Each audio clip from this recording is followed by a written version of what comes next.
All right, everyone. Good evening. I am Matt Yancic, and welcome to the second episode of Sword in the Darkness. Thank you very much for joining us tonight. This is probably going to be a 6 to maybe 8 episode role-playing adventure set in my own homebrew setting of Frank Reich. The TLDR would be Cthulhu meets 16th or 17th century France. But for those of you who are paying attention, let us set the scene. 7 years ago, the very fabric of space-time, above the frigid Arctic wastelands of Orbis Terra Tour, spilling forth a cosmic flood of vile darkness. Enormous cosmic monstrosities emerged carrying an infectious other-dimensional cosmic sickness, and despite the noblest efforts of naturalists, all nations eventually fell to the darkness, except for one. Calling on an ancient cult, the royal family of the Kingdom of Frankreich commissioned the construction of an immense labyrinthine wall to secure the borders around their nation. This grand labyrinth, as it was called, was the largest structure ever created by man and has kept the darkness at bay ever since.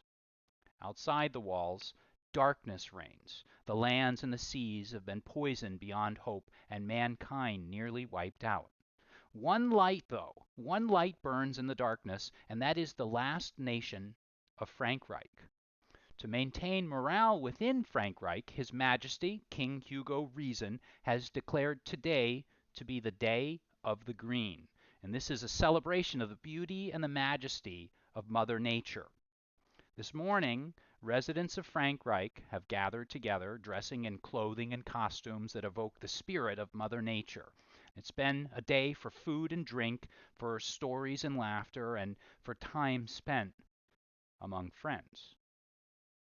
This morning of cheer, however, has given way to the terrors of an attack by an organization called the Seraphinian Revolutionaries, which our heroes don't know at this point, but learn.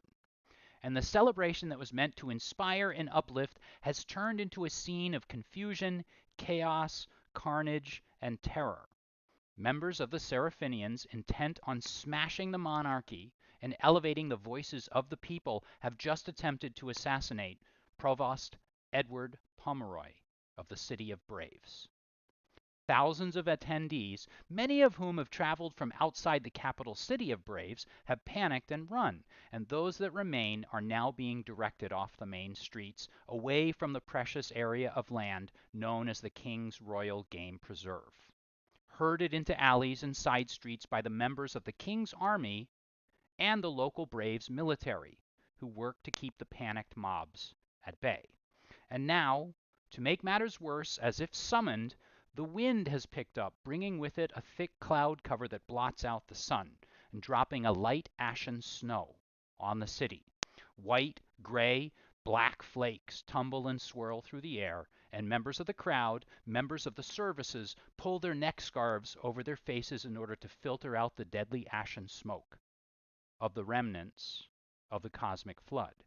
And amidst all this chaos, we find 4 immovable anchors, our brave heroes for tonight's adventure, standing fast and true in the chaotic tides of the panic of thousands. So with each pursuing their own lead in our story, they form a kind of triangle amidst it all. So with that, let's meet our players for tonight. So, at the first point in this triangle, we find Francois Bernard and Elaine Toussaint amidst the recently collapsed grandstands overrun by members of the Seraphinian Revolutionaries, the provost of Braves, Edward Pomeroy, and a coterie of friends and advisors, members of the Merchants Guild, local military forces, artisans of the arts and letters, and his advisor, Mage Laflame, have been driven back out of harm's way by the men and women of Bastarak Services, a team of mercenaries recognizable by their black within black armor.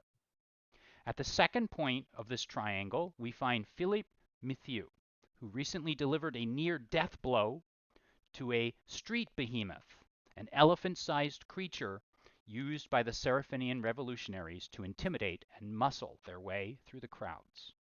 Just a few seconds before, Philippe had attempted to capture one of the three mysterious figures, seemingly attempting to kill, absorb, or something Provost of Braves Edward Pomeroy behind the grandstands.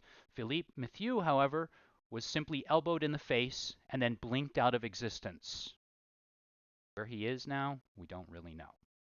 The third and final anchor of this triangle, lost in the chaos of the moment, we find our fourth hero, Henri Ducasse, helping and leading a young man through the crowds. The leader of this particular cell of Seraphinian revolutionaries, as a matter of fact. This young man may have bitten off a little more than he can chew, and now finds himself in need, greatly, of some desperate help. So, enough with my monologue. Thank you to all of you for playing with us tonight. It's good to see everyone. Can we kind of go around and talk a little bit about where everyone is? And while this is happening, I'm actually going to adjust our names so that they're in the wrong spot. Go ahead. Is there someone that would like to go first and tell us a little bit about where you're at the moment? Or actually, at this point, I can open it up for questions, and we can sort of take it from there and see where everyone's at. Anyone? Or no one? Thinking of a question. Okay. Sounds good to me. Okay, so after I use the mirror to deflect back this ray of light that this person was casting at us, are they under the rubble of the grandstands, or where exactly is this person? So you had used the mirror to reflect back on Mage Laflame and essentially aim their abilities and powers back at them, and you had blown them backward off the grandstand onto the ground. I don't remember, to be honest, the exact location, and to be perfectly frank, I'm okay and I'm willing to play with that a little bit because I don't remember what your role was, but it was a pretty good role, and you might be able to tell me where it might be best for Mage Laflame to be. And you, Francois, were with Elay as well, sort of partaking in this.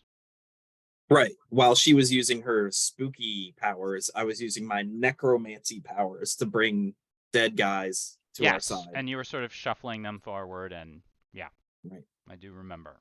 And I might remind you both of Gerald. Yes, it's Gerald. Sorry, your cricket. Yeah, companion. Gerald was sort of the cricket, whispering something to the flame. It was licking him, if I recall. That's right. It jumped out. We'll right. let it out of the cage, and then it went to the flame. But as a point of order, crickets can't lick. His power is soothing monstrosities. So ergo, something to keep in mind. It isn't necessarily just a pet licking its master. There could be something else layered in there. Yeah. Ergo, the flame is a monstrosity. Maybe. Perhaps. No clues from the game master. No, I have nothing to say about this. Not at all. Isn't there an old trope from Bugs Bunny cartoons about like music soothes the raging beast or whatever? That's true. So, well, it's so not why don't just we have the Bugs cricket Bunny. play? It's a literary reference as well, but right. You know, I don't know if you knew that or not. But... No, I wouldn't understand reference to the literature, but maybe we could try and convince Gerald to play a little cricket song on his cricket violin to soothe the monstrosities in the area. The game master might be convinced to allow something like that. Yes. Henri, anything from you at this moment? I do know that you had just gone into the crowd to go after the leader of the Seraphinian. Well, I probably shouldn't be using that word because you haven't discovered that quite yet, but you might put two and two together and well, yeah. So the revolutionary, and he seemed to be the leader, and I tackled him. And as I I guess he took his mask off, or it fell off. You I had noticed knocked that. it off with a firm kick to the chest. Right, and I noticed that it was the son of my contact, the metallurgist Bruno, and he recognized me, and I recognized him, and immediately my plan of trying to stop this revolution turned into me kind of protecting my son's friend, and I just dragged him off to try to hide amongst the people in the crowd. And so you are now, just to sort of clarify what's going on here, you are definitely, if not sympathetic, you're at least trying to give him a chance to explain his side of the story, correct? Yeah, because we're not really sure whether LaFlame was the bad guy or we don't know. I don't really know what this cult group was really about. And then seeing a face that I recognized, I just want to learn more. And I don't mean to correct you, but I'm going to correct you. Sure. Well, okay, you know what? I shouldn't do this. You see them as a cult. I have referred to them as revolutionaries. However, that doesn't necessarily mean that they are not a cult, because at this point you're not quite sure what it is that motivates them. But I don't want you to get any sort of ideas in your head, one way or perhaps the other, unless you're forming these ideas based on like the evidence of what I presented. I think I formed it based on their matching costumes, their particular garb and dress. Right. Right. Okay then. And so Philippe, you've just been elbowed in the face. I am mid-blink. Mid-blink, and that is pretty much where we left things off, with the exception of the little cricket epilogue, licking Mage LaFlame. Why don't we do this? I've thought about this a little bit, and I think the best order of operations here would be to start with you, Philippe. Even though I do like PEMDAS. Philippe starts with a P, so he's the first in PEMDAS. There you go. Yeah, that's right. Parentheses. But then I don't even want to think about the rest of you. The rest of them. Yeah, no Right. idea. So Philippe, you have just blinked out, and can you tell us why you're blinking out with an elbow to the face? What was it? What cipher were you using to? I triggered my blinking cipher, of course. I decided to fight a monstrosity, and it did not go well. And since it was going to charge me, I triggered blinking, which means for a day, whenever I am hit hard enough to take damage, I blink somewhere else. Within the game master's purveyance. Right. It's up to him where I show up. So I am at the mercy. And here's the thing: you had blinked away from the behemoth. You had blinked to the behind the grandstands. At that point, just to remind everyone, you had seen Provost Pomeroy disappear into the cloaks of 3 figures who were dressed, which look like revolutionaries. They look like revolutionaries, not cultists. Right, as if he were being subdued somehow, and he was definitely protesting as this happened. And then at that point, when you tried to sort of charge at them, they had elbowed you, and you had blinked out. So you, for everyone else, it is just a blink. But for you, it's a long moment in time where you find yourself looking around at time and space as it begins to warp and bubble around you. You feel your body, every molecule break down into their individual atoms, and then hurl themselves skyward, and then come crashing back down to Orbis Terra, just a few feet away from where you were a millisecond before.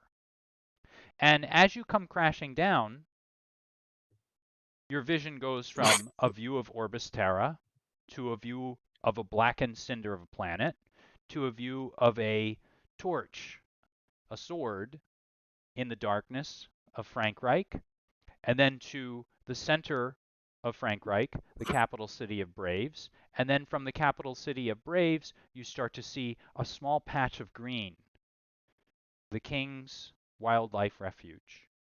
And then you begin to see the chaos in the streets as the parade is broken up and everything has gone 6 ways from Sunday. And then you continue downward until your body, you feel it about to slam into the cobblestones of the street, but it doesn't slam because the cipher's not called slam. It's called blink.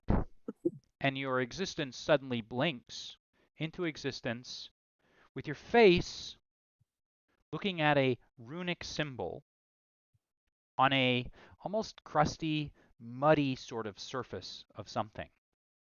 And you're hit with an incredible odor, an odor of, well, manure and urine and maybe a bit of blood.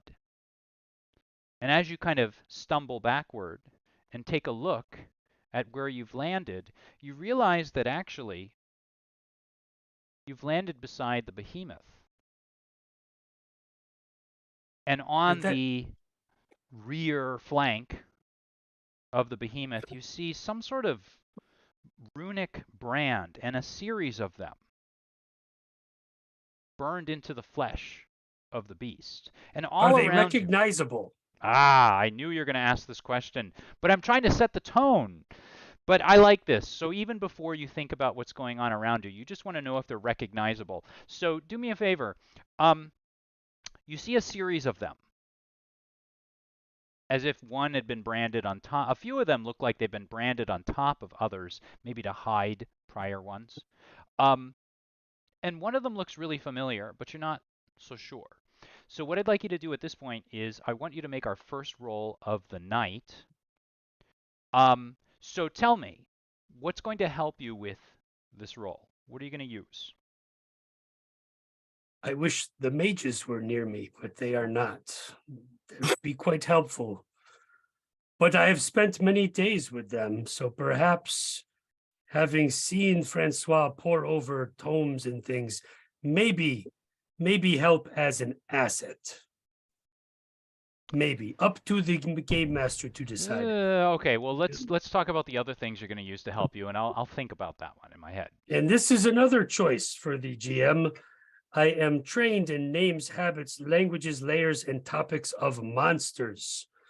Now, I am assuming a monster did not brand it. You will take that. That is good. You're like, okay, I'm going to shut up now and I'll just use it. All right, you'll take it. And for good measure, let's throw in one level of effort, intellect effort. I'm going to say that using just the fact that you're friends with Francois is not quite enough, but I'll allow you to roll by easing the task by 2, unless you want to add another level of effort or something like that. No, that is good. Okay. I need to get a better client of friends. Well, yeah, that's beside the point. But yes, that as well. Rolling. Go ahead and make your roll. 14. So with a 14, here's what I will reveal to you. Looking at the backside rump of this creature, its rear flank, you recognize that these are brands that have been placed on the street behemoth that are used to convey ownership over it. This is a very standard practice and something that you would have seen in the king's army. Very oftentimes, creatures that were found out in the darkness beyond the walls were captured and then brought back inside the walls and used for labor, perhaps for sowing or tilling fields, for construction and things like that. Immediately, you recognize one symbol. And there's 1, 2, 3, 4, 5 of them clearly stacked. The bottommost symbol is the seal of Brave's Military Museum. That's the one at the bottom. That's the 5th one. The 4th one is a strange symbol that looks familiar, but it's written in a language you don't understand. The 3rd one in the middle, this one's probably the easiest of all. You notice the brand of one Louis VA. a sometimes employer. And then above that, the second brand, you see a brand of the kingdom. But what part of the kingdom, you're not sure. And then finally, stacked at the top, you see the most easiest to recognize brand of all. You see a brand of the king's army. And by looking at the series of brands, what you realize is that the king's army came about this street behemoth, probably when it was not a street behemoth, but probably when it was outside the wall. It was sold or passed off to a second owner. It was sold or passed off to a third owner who may or may not be Louis VA. It was sold to a fourth owner, the rune of which you are not really able to read. And then the fifth and final owner seems to have been the military museum. And now it is here. And now here it is. And around you, you can see utter chaos. And with that, we're going to go to our other heroes here. And I'm going to tie all of this together. And at this point, what we're seeing are members of Frank Reich's military, local military, Braves, who are doing their best to hold back and keep the crowds at bay. They are starting to calm down, kind of like a jittery racehorse in the gates, nervous before the race. They're starting to calm down, but they're being a little bit rough with the people around.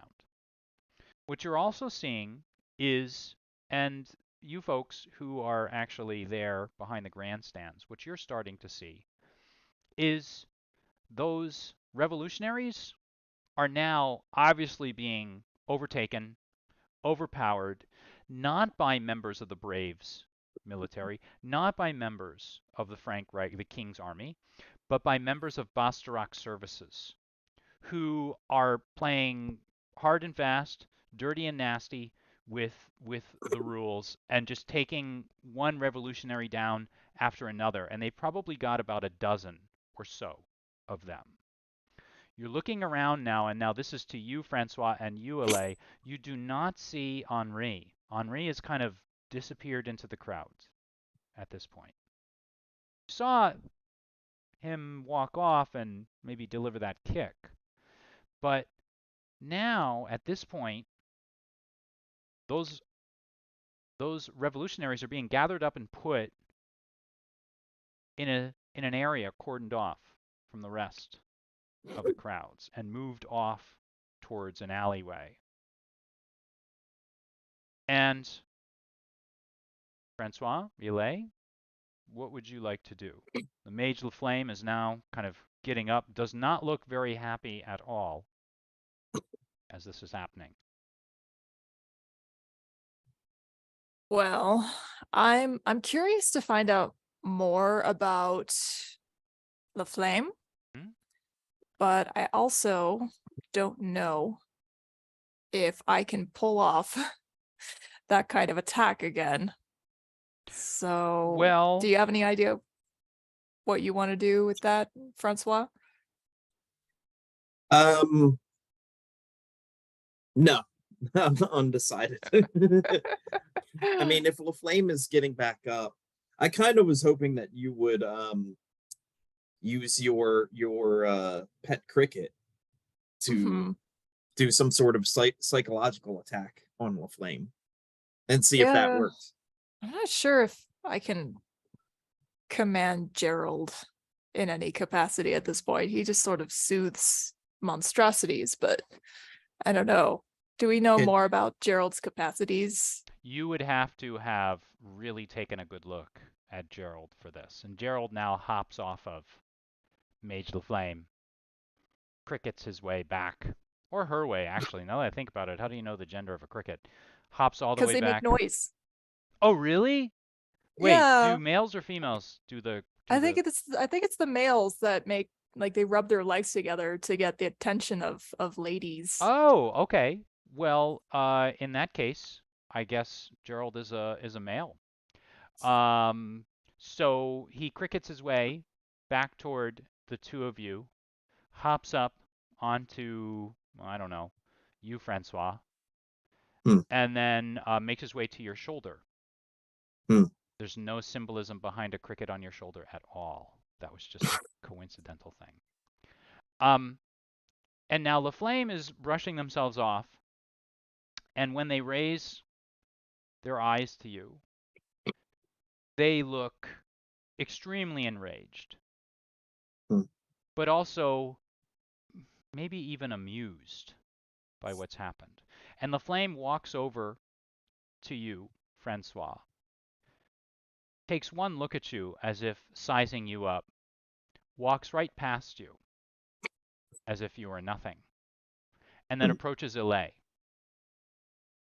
And Ilay, he doesn't size up, or they don't size up, because it's very difficult to tell whether LaFlame is male or female or something else. And their face is underneath that hood. They look you over and look you square in the eye, Ilay. Just shake their head, as if to tell you not to ever do that again. And then from the darkness beneath that hood, you can see two eyes glowing. And the flame's voice almost has a bit of an echo to it. And they say, don't have to take the pain out on others, you know. Our services are every Saturday, if you'd like to attend.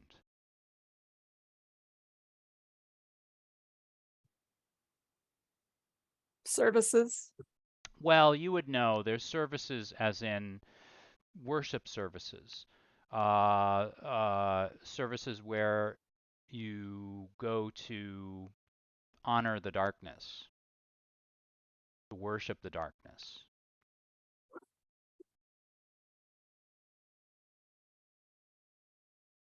I'll keep it in mind. You know, you have more power than you really understand.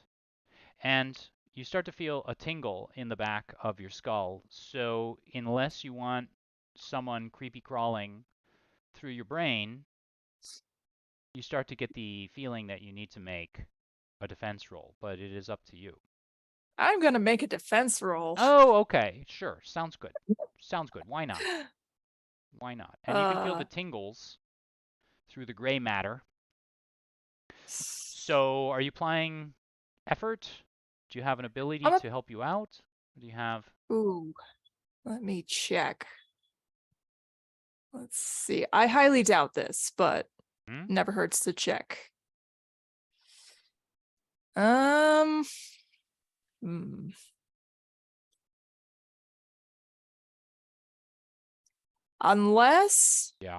Unless seeing through tricks, illusions, rhetorical ruses, and lies, or think your way out might help. No, I mean, that would apply... I don't think so. Yeah, that would apply more toward the idea of like whether LaFlame's offer was genuine or not, and what LaFlame's intentions are. But at this point, you get the feeling that LaFlame is about to, you know, move through your brain. Yeah, probably like whoever's maybe puppeting LaFlame at this point might do to me. If LaFlame is being puppeted. If LaFlame is being puppeted. I don't believe I ever recall saying anything like that, but if you suspect that, that's up to you. I do suspect it, but we'll see what happens. So do you want to apply any effort to this? Like 1, 2? Yes. Okay. Let's do 1. 1 level? I guess. All right. Two maybe. 2? Okay. All right. Sounds good. So deduct that from your intellect. First level is 3 points, unless you have edge, in which case you would deduct the edge from that. Second I do have edge. Level is 2. How much is your edge in intellect? Is it 1 or 2? It's just 1. Okay, so first one is 2, second one is 2, so 4 points from intellect. And then do you have like some sort of an asset? Is there something like physical that you would have that would help protect you from this, or? I mean, I have the mirror again, a bottle of acid. Not unless you want to. Well, Mm, I'm not gonna. Not particularly at this Unless you want to point. start a fight again. All right. Not really. We can call it a 2, a deduction of 2 easement. Mm-hmm. Go ahead and make your roll then. Oh boy. Let's see what happens. And oh, that's a 5. A 5. With a roll of a 5, you feel the tickle through your brain. And there's maybe just a flash of not nausea, but maybe kind of vertigo almost. And the flame reaches out as if to prevent you from falling over. And you can almost see a smile somewhere in the darkness beneath the hood. But those eyes, the glow in their eyes, gets brighter and then dims. And with that, they just simply nod and tell you you don't have to worry about your mother or your father.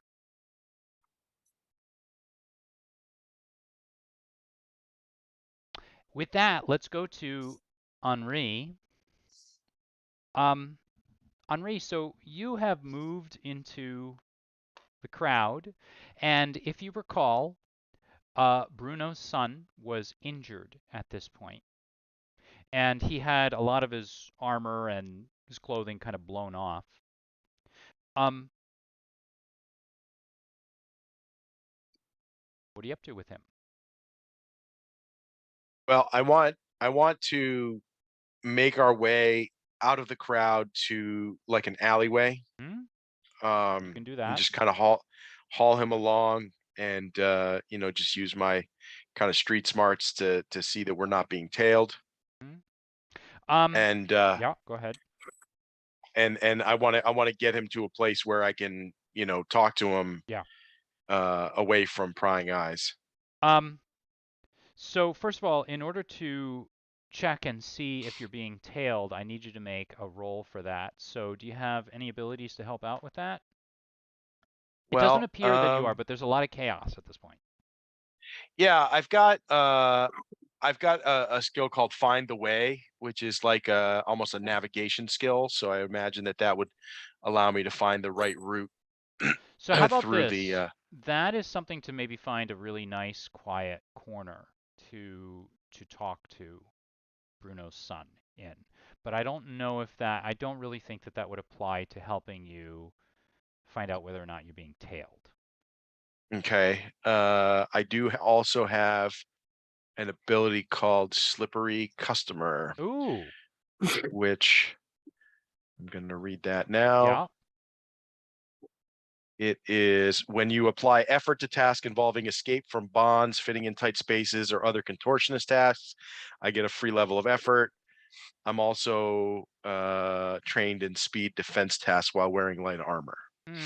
So Okay, so the first part of it, I'm willing to sort of bend things a little bit and say, this is a tight space because now you're just getting bumped this way and that way, and the crowds are going this way and over there, and the guards seem like they're trying to keep track of the people that are essentially like in chaos right now and not you. yeah. And then I'll also use a level of effort. And then applying another level, so that'll give you 2. Do you have some sort of an object? No, An I asset? really don't. Okay. I don't. Yeah. So I will roll that and oh, look at that. Natural 20. Our first natural 20. So with the natural 20, I am duly designated by Monty Cook to give you essentially a major effect. So I'll tell you right off the bat, with a 20, there's nobody around. There's so much chaos going on. And in fact, you can see where Elay and Francois are up near the grandstands, and you can see how they're coming real close, and they're like face to face with LaFlame.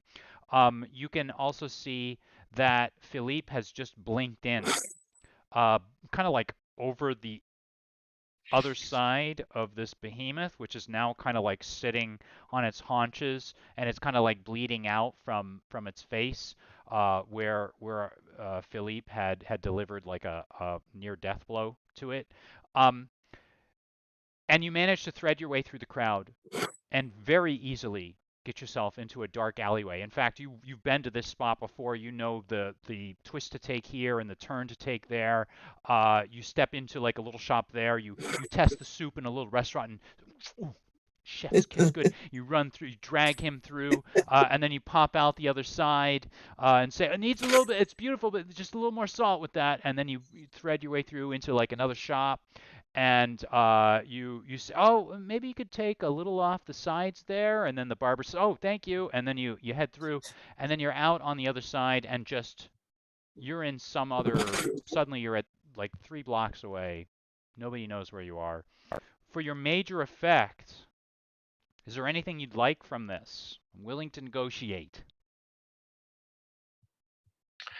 I would like to, if possible, if I'm in a part of town that I know well, bring him to an establishment, either a friend of Bruno's or just a friendly type of shop. Yeah. Why don't where I can hide him away, like maybe a back room of some kind I like where this? we could talk in private. Yeah. Why don't Yeah, I like this a lot, actually. Do you have any idea where that is, or do you want me to tell you where I think it is? I'll go at your discretion. That's fine. Moving down the back alley that you just emerged from, you look to your right, and you see something familiar. You see a little chain. Just very subtle. I mean, almost as thin as a strand of thread. And you remember, you pull the chain, then you move to a doorway, and a moment goes by. You hear the business inside being concluded, as if someone were wrapping something up. Something to do with a shoe size. The customer seems very, very satisfied, and the voice of an older gentleman says, yes, thank you for coming, but it seems I have forgotten about an appointment I have with a friend of mine. Thank you so much, but we will be back. Come back another time, please. You hear like some thumping. The door in the front of whatever this shop is closes, and you hear a lock thrown. Then you hear very gentle footsteps as coming, an older gentleman walks through this shop. They open up the door, and standing before you is an older gentleman who stares out into the alleyway without seeing you. Come in, quickly, out of the cold, out of the chaos, come quickly. Henri, come in, bring your friend. And with that, you enter into the back of a cobbler's shop, a local cobbler who you've dealt with before. And the string that you pulled was the little emergency back door that you occasionally use when you needed a place quiet to stay. The cobbler, as he's done, follows little strings, seeing nothing in front of his face, following the strings through the shop, moving around. Henri, you find a spot. You can go up to the second floor and do your private talking there. Not a problem. Shop is closed now. Not a problem. I thank you for that time you helped me and you helped my family. I will work on my shoes. And then with that, you make your way. Oh, go ahead. What is his name? Whatever you want it to be. All right. Well, why don't we call him Benoit? And Renoir. Benoit, Benoit. if you could do me a favor, could you boil me a pot of water? Of course. It will come right up with whatever you need. No problem. All right, and we'll be upstairs, and then I help Bruno's son upstairs. Who also does he have a name? So he looks at you. Denial. All right, And he Denial. holds out his hand, and you shake, and you can kind of feel that he's suffered a little bit of a shock from all of this, and maybe his handshake isn't quite as strong as it Yeah, might have been. we'll get you fixed up, Denial, and then I'll go upstairs with him. Sure. So you head upstairs, and you go to the usual spot. You close a few of the windows, and there you are in your safe house, and you have a moment. And maybe even from where you are, you peek out, and you can kind of see down on the streets where Francois and Elay and Philippe are. You have a good view from where you are. You're a distance away, but that line of sight is there between all of them. As a matter of fact, for a roll of a 20, I'm willing to say that they may know of this spot as well.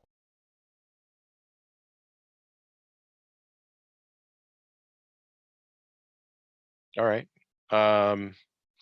Maybe I'll use a lamp of some kind that's in the room and flash like a Morse code that these guys might know. Which is standard, or probably something that you've done before. And you set that lantern, 1 if by land, 2 if by sea. In this case, it's by land, so you put 1 up. And then you set it outside on the roof, which is a little odd, but that's the whole point of the signal, and then close the shutter.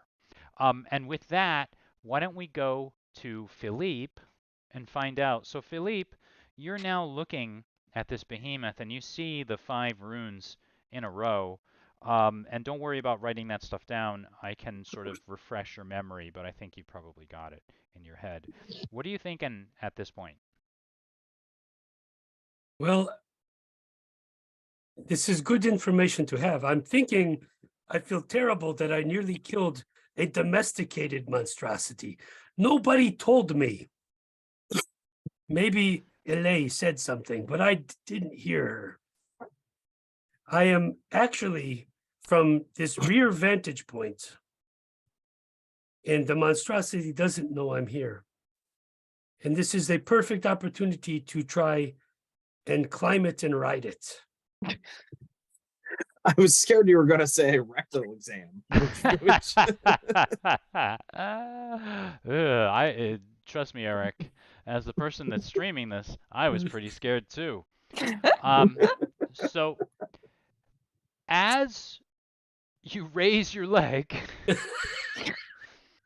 what you notice are several members of the king's army approach, and they begin to surround it. And now this behemoth is trying to get up, trying to lumber, but if you recall, you kind of knocked the sense out of it quite a bit.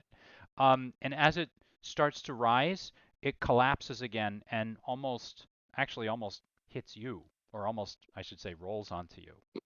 And you can hear that the members of the king's army bring with them one of the king's naturalists. And they start discussing it, and they surround it, and they're kind of looking at you curiously. And the naturalist is sort of shaking their head as if to say, no.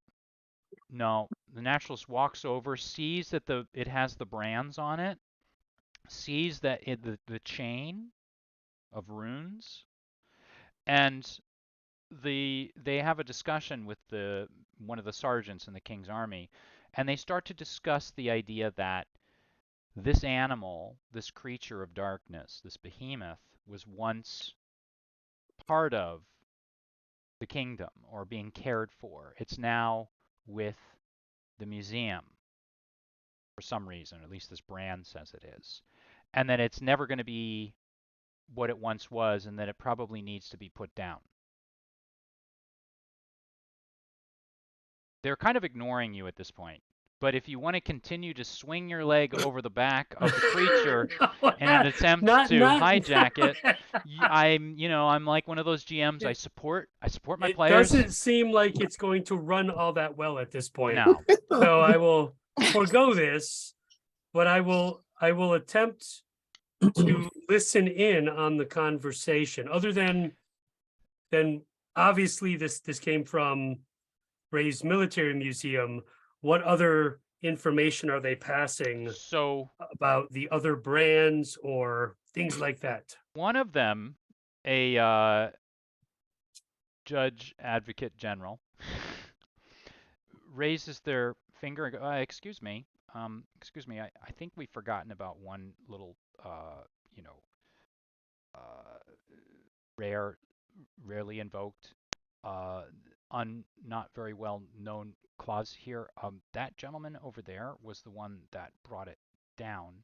And technically, though, however, according to this brand, it was, of course, under the ownership of the museum, at least according to this brand. And we don't even know if this is legally, like, who knows here whose this actually is. But he's the one that brought it down. Those guys over there, those revolutionaries, and now he points over to where the revolutionaries have all been herded into at this point, you look over and you're alarmed to see 5 private employees of Bastarak Services who are wearing almost the wraps of red and blue wraps of like bandages around their bodies, and these masks and suits of armor that are made out of the bones of monstrosities. You recognize them as Darkites. They are worshippers of the darkness that are not part of the mages. They are independent. They're a cult. And they are basically, it looks like, working under the employ of Bastarak Services. And you would know that it's not unusual to have like 1 or 2 embedded within like a platoon of Bastarak's agents. And they typically deal with the darker elements, like the non-physical elements, the more supernatural elements of battle. So the JAG is pointing, actually, like, those guys were the bad guys, right? And so they're being arrested, which kind of puts this creature in, actually, it may be in his possession. I mean, it depends on what the courts say, but I think this may happen. So they're having this discussion where, like, is it yours or is it in your, like, legally part of like your spoils of war or something? They're having a big discussion about it. The naturalist is like insisting, even if he does want it, it's not gonna. We got to put it. It's not humane to keep it alive. Like, the amount of work that it would take to restore this thing, to bring it back to full health, is just incredible. Not to mention all the fees and taxes that we would have to stable it here in the city. So they're having this discussion about this, and you're standing right there. They're kind of ignoring you. What it could be mine, is what I'm hearing. Yeah, you've got a little foot in the door right now. You can just have to wiggle it open. It's like put a little pressure in there to get it open. I don't know if I want a mostly dead monstrosity. It turns and it looks at you with the saddest eyes No. you have ever seen. They're completely wet, and you see them. They practically, like, just shimmer. The light shimmers, I will and you hear pass a mighty. by. I will pass by the monstrosity, or sorry, the naturalist, and I will attempt to tend to the monstrosity's wound, which I caused. So you do have knowledge of monstrosities of some sort, correct? Or knowledge of the darkness, I think it was? I have a bunch of information about monsters themselves, but I also am trained in training, riding, and placating animals. I like this. So this counts as an animal, and we'll say that because of your experience outside the walls, you do have something. But if you'd like to use that training, apply some effort. Yes, I Okay. will apply a level of effort. Yeah. Again, intellect, and I will use what I keep as my first aid kit to see if I can use any of the pieces in there to soothe the pain and injury. Yeah. Slip in some of those medicines you picked up outside the wall. Okay. Right. Go ahead and make your roll. Easement of 3.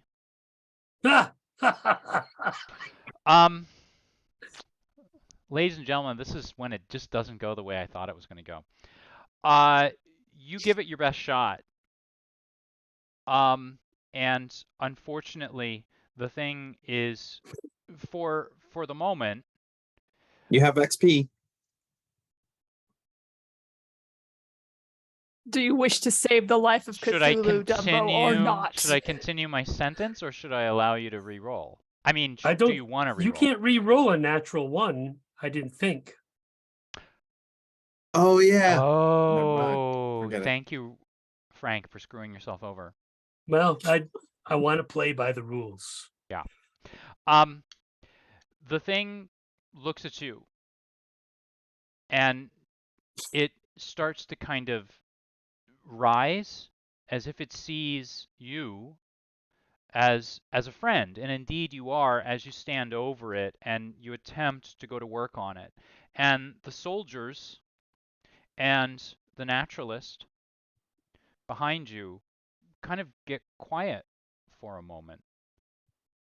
And as this happens, you realize that suddenly you've just earned their respect, because the creature is starting to get up, move, and then just as it looks like you've helped it out, it suddenly collapses, and you feel its warm breath of warm exhalation over your body. And though, of course, just a few minutes before you're thinking how you could smell the urine and the feces of, you're at its rump, and, the thing was old, and there's something almost sweet about its breath.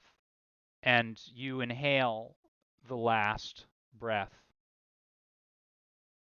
that passes through it and out of it. And it doesn't even close its eyes, but its eyes roll and lock on you, and there's a warmth that passes through your body as the creature breathes its last breath. But you do see in those eyes that you did soothe it.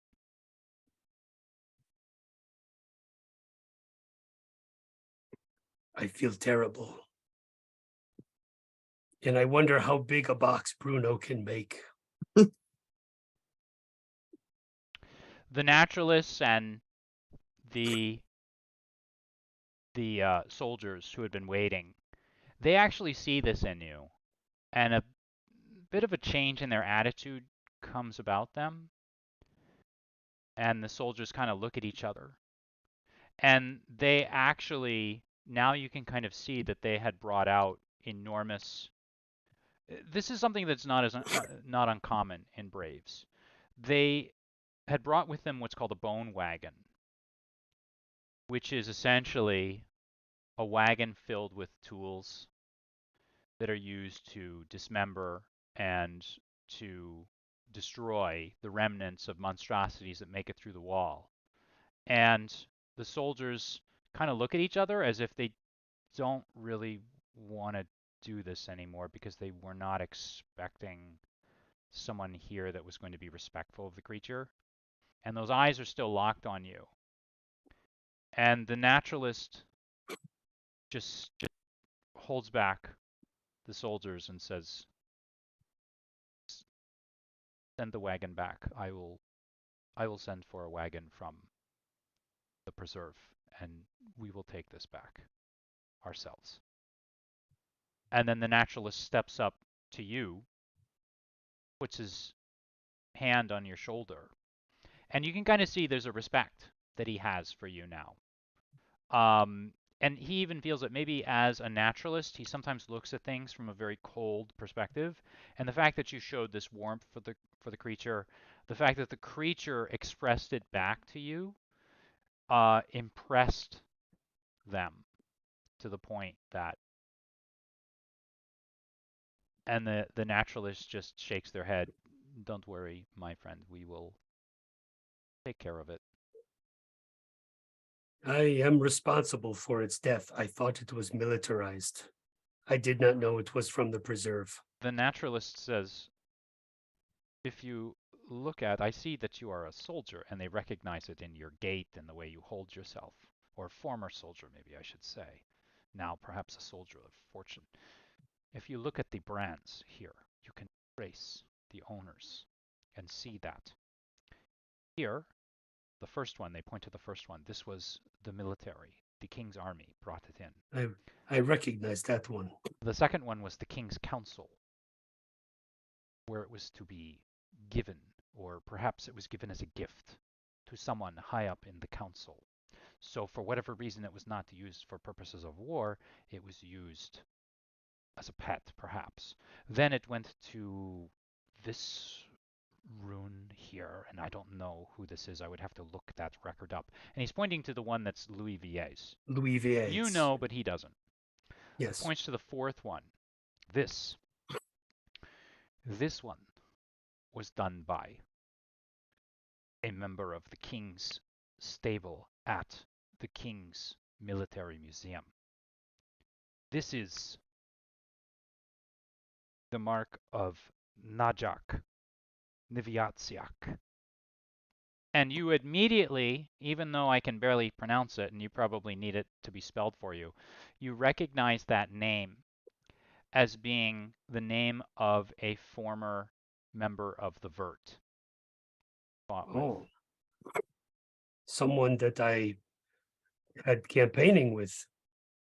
And then perhaps. They point to the next one. Rave's Military Museum. The military museum. But at any rate, I am not sure what we will do. We do studies with these creatures, but perhaps we could arrange for you to say goodbye to it properly, and at least we will not have it cut up and sold for meat. Do you have any idea how it came into the hands of these revolutionaries? Perhaps it was something to ask the military museum about. I'm sure there will be a full inquiry and investigation into this. They will probably know how it did, but it would not surprise me. You often see these revolutionaries, you see street thugs, they steal these things and then they use them to intimidate, to break into areas of treasure, or to break into homes, or to cause just chaos. Now, let's go to Ile and Francois. And at this point, Ile and Francois, what you are now seeing are the Darkites that are kind of off behind you, and they have formed a formation around the members of the revolutionaries, and they've started to draw them into an alleyway where they're kind of funneling them. And there are 5 of them. There are 4 that are kind of forming a perimeter around the revolutionaries, and there's a 5th one that is kind of in the lead, rubbing their hands back and forth together. And as they do, go ahead. Like a cricket? Like a cricket, or like they were singing. And now the 4 sing in synchronization with the 5th one, who leads them into the dark alley. And what you're witnessing is probably about to be a mind intimidation or mind interrogation.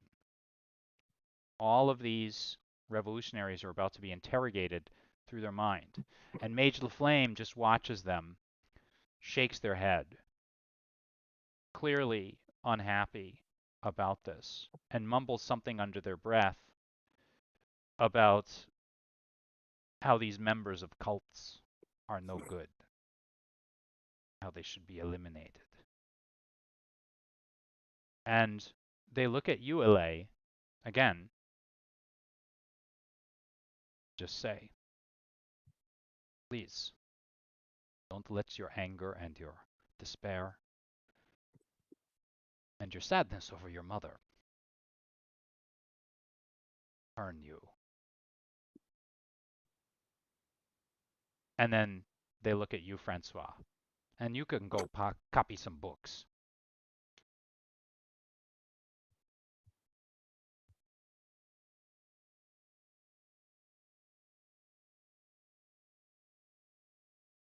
So I just sort of look at LaFlame, sort of cockeyed, and I just sort of, grip my mace, hand on my hip, and be like, Okay.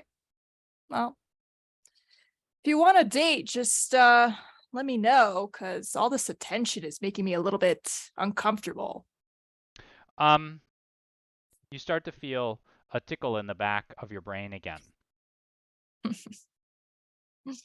I'll give you one Okay. easement because this has happened to you just a few minutes before, and so you're a little bit more Mhm. prepared for it.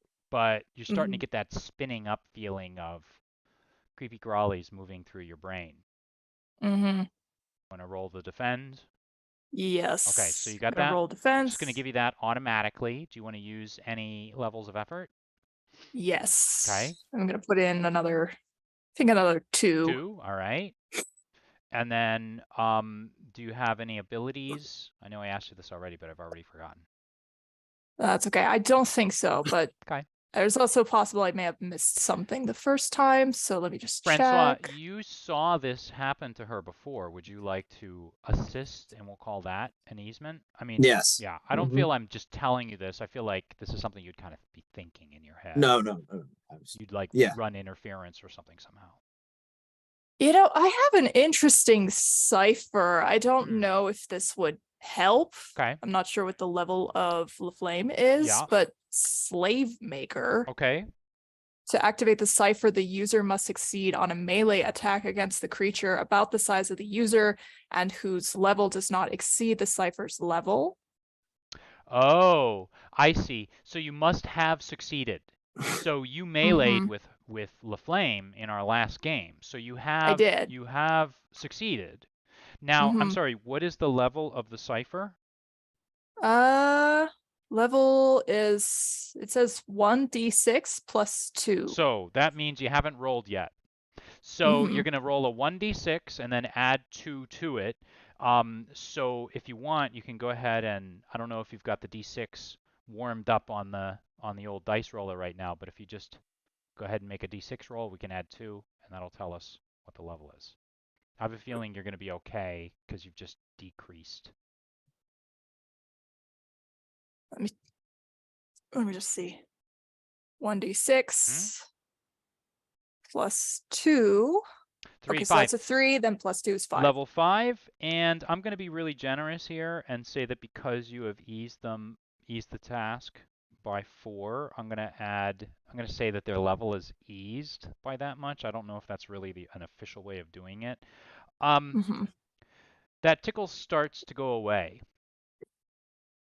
And whatever that cipher was, whatever it was, it begins to sort of burn up in your pocket or in your hand or wherever you happen to have it, in your satchel. And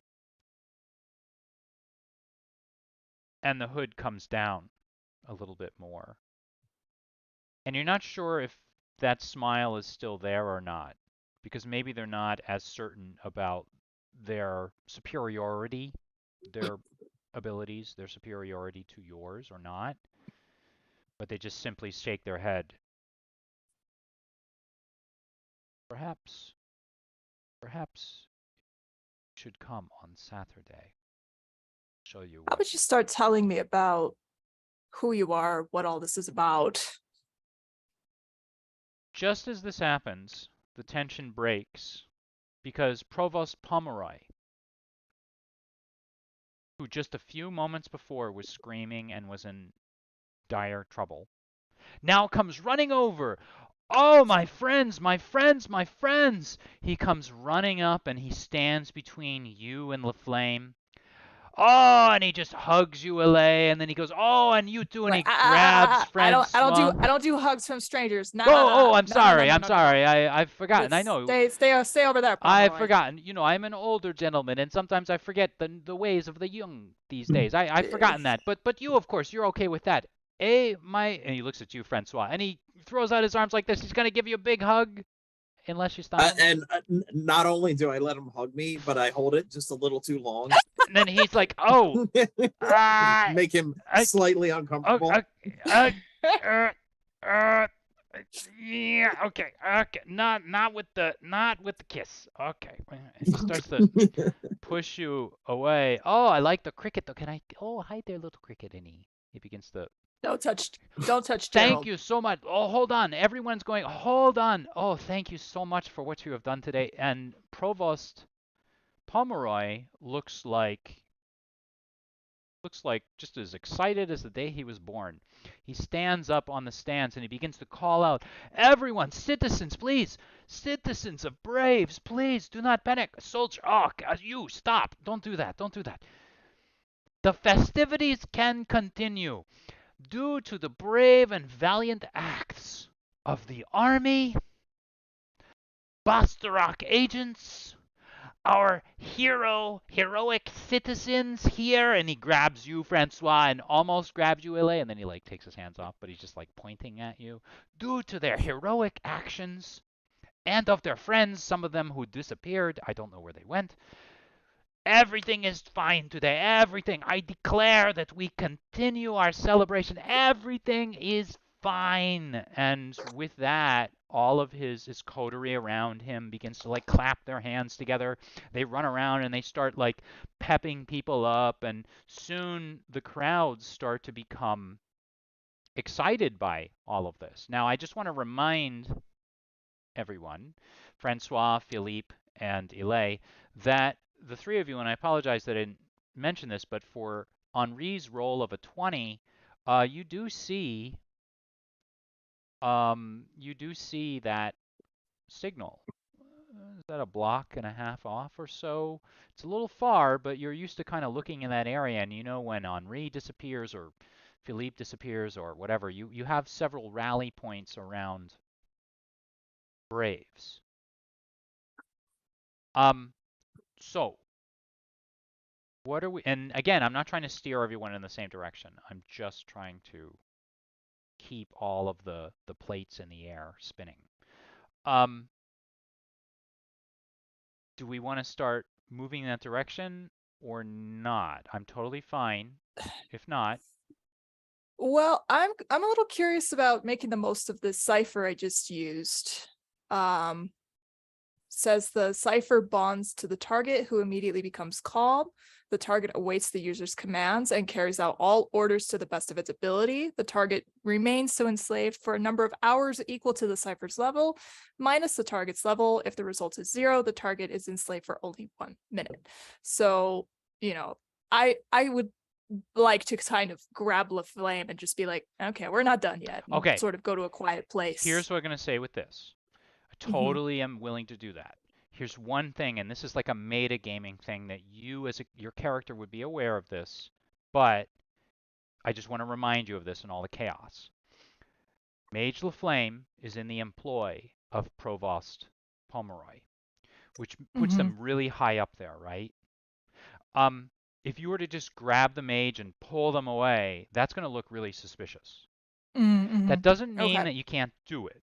But what I'm saying is if you do it, you're going to have to do it in kind of a subtle way, and you're going to have to be kind of careful about the way you do it. So I'm totally fine with that. Yeah.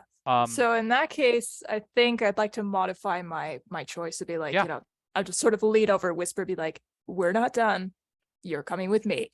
And then I sort of like jerk my head a little bit, and we go discreetly to an alley where we can be alone. So Mage LaFlame waves their hand to a couple of their assistants. Agents is actually their rank, agents of darkness. And 2 of their agents kind of get the point, and they start to take over in Mage LaFlame's stead.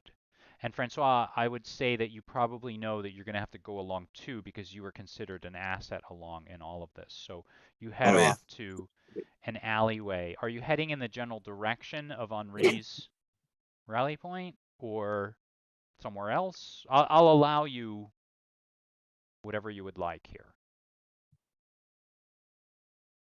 I think we would find an alleyway that's probably in the direction of Benoit's box.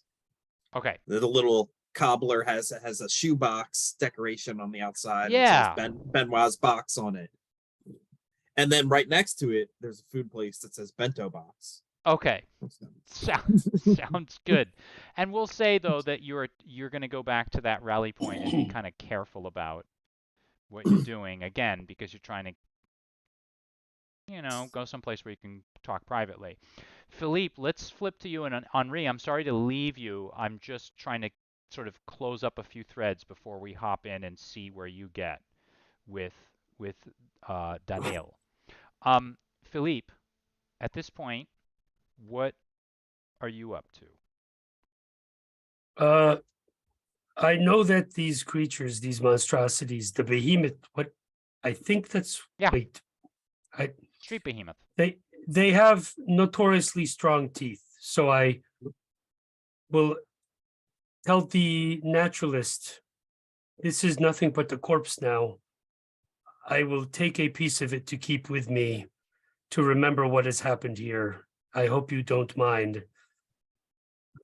And I will leverage in its mouth with my sword to try and pop out one of its grinding teeth. So I'm going to say that you can do this without a roll. So one of its molars is essentially what Yes. you're saying, not like at the tusk. The tusk has got to be like 9 No, feet long. it is a molar. I Okay. want a molar. So you're able to dislodge the molar, and you do end up pulling it out. You've done this before. Put it in a sack and tie it to my belt. And I nod to the naturalist and say, thank you for taking care of this monstrosity. I am sorrowful. The naturalist pulls out what is a very rare thing, a sheet of. Nah, you know what? That's a silly way to do it. The naturalist just sort of tells you, when you come to the king's game preserve, find the main building. Ask for me. They give you a name, and I'll make a name up later. And tell them your name, and I will be sure to bring you in to take a look, if you wish. Pay your final Thank you. So are you heading? I see the lantern, and I make my way towards Benoit's place. Okay, so with that, Henri, let's go back to you. And now you're on this second floor, and you can kind of look down through like there's like a little window that you sort of open up, and you're just, of course you trust your contact here, but it's safe to double check things. And he's going about his business. He's doing a little bit of shoe repair. He's moving some shoes around, and as he moves around, and it's remarkable to watch him work. He knows where every single thing is precisely placed. And there in his office, as you look around, every single item is very precisely placed. It's placed in a way that anyone can find, like you can see where everything and anything would be at any given point. And so you're very careful not to disturb these things. And when Daniel is kind of in there, he clumsily maybe knocks a few things over, and you have to sort of put them back. And now Daniel sits, and he's out of breath. And at whatever point you want, your contact can bring that boiling water in. So you just tell me. And otherwise, you're free to talk to Daniel. Sure. I want to see first of all if Daniel is hurt in any way. He looks like he has taken a bit of damage there. Not seriously, but it was probably enough to it kept him. He's going to take a few days to recover. Mm. Any cuts or open wounds Yeah, or he's anything? clearly got some lacerations where the clothing and some of the leather armor, just to give you some perspective, has been blown away. And sure, that's what I wanted the water for. So I'll tell him to start taking that armor off and see if I can clean it and so dress the wounds. So the cobbler brings the boiling water upstairs, and he's very careful about it, and he sets it down. He turns it in a way that turns it a precise way, and you recognize that he's placing it on a table in a spot where he can easily remember where it's at, and he's not gonna, and he's, he expects you at a certain point, and you know that when you're done with it, you're gonna place it back in the same spot so he can take it back.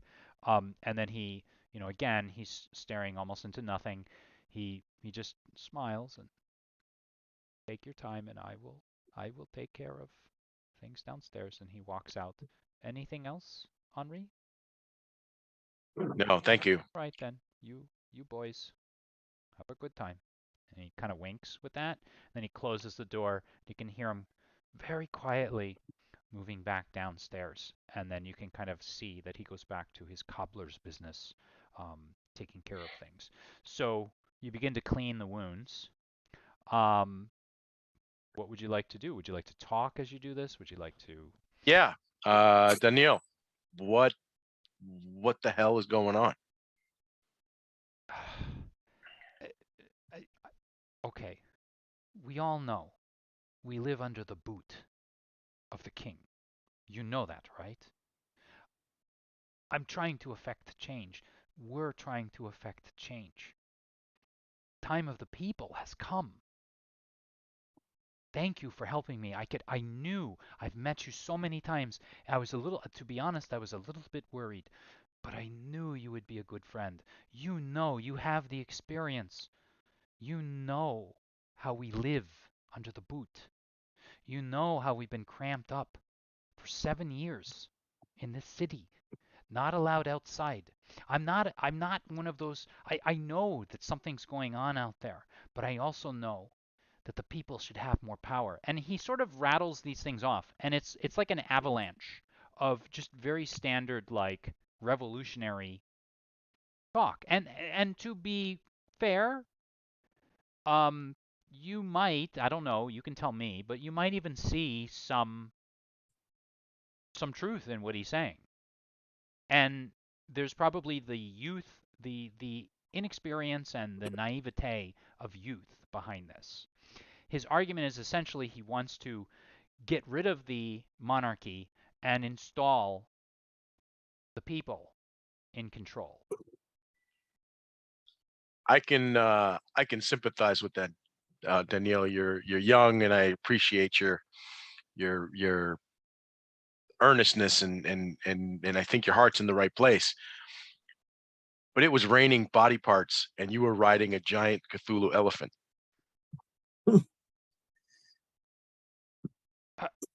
What? Where does that come in? What? No, those were not real. The body parts. Oh, that was just for effect.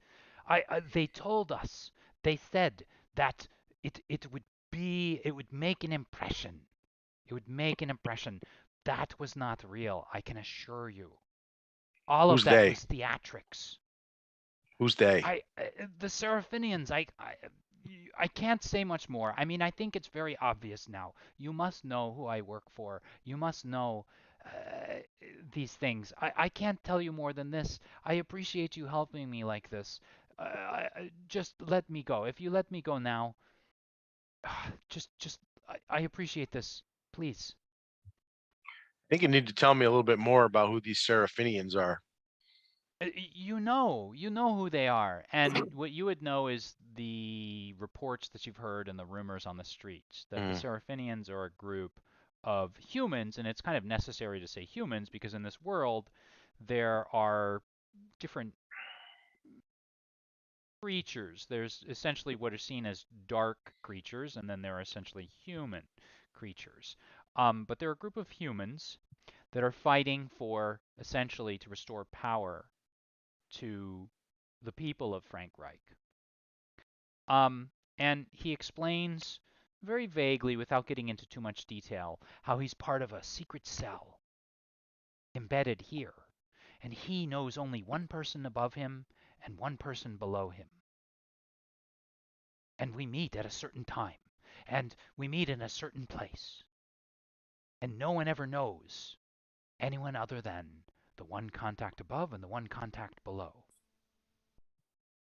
I can't tell you more than that. But surely you must see the wisdom behind this. We mean only to restore. It's theatrics. It's theatrics. Look out there, and he walks over to the window, and he doesn't realize that you've placed that lantern out there, and he doesn't quite realize that it's a signal. And he opens it up, and he's like, "Look out there. There's nothing out there anymore." And actually, you can't really see from where you are. But he seems very convinced that there's nothing out there. It's just it's a light show by magicians. Nothing more than that. So what was your target? The provost. Were you Pomeroy? Pomeroy, of course. We were And just what did you mean to do to him? convince him that we were right. Hold him for ransom. This is a dark time. We weren't going to kill him. I would not take part in such things. We just meant to make a statement. We are trying to leverage power back. That's all. And when he talks to you, he seems extremely naive. Like, to you, these things kind of seem like almost silly. Like the idea of kidnapping someone and convincing them to just sort of change their ways, or maybe convincing someone in power beyond braves to change their ways. Just seems ridiculous.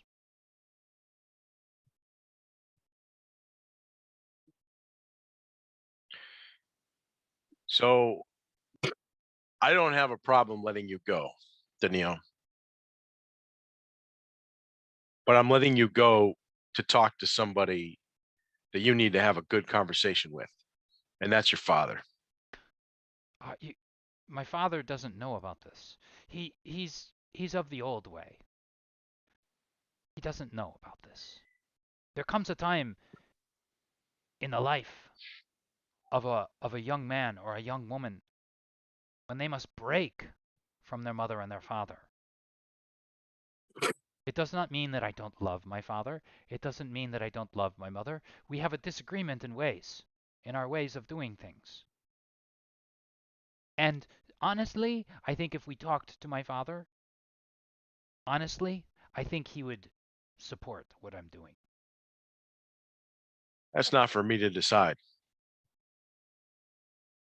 But you got very lucky here today. Because if you hadn't dropped that mask and I didn't see who was underneath that, there's a good chance that I would have broken your neck. But you didn't. He smiles. You didn't. It shows your wisdom. It shows who you are. I knew I could trust you. You should think about joining us. You could use you the knowledge you have, the experience you have. Of course, you must be laughing at me as this silly young person with these grandiose ideas. I understand that. I have read history books. I know what is happening. I understand. But we can use people like you to guide people like me. There are others like me. You should come to one of our meetings and at least see what we are about.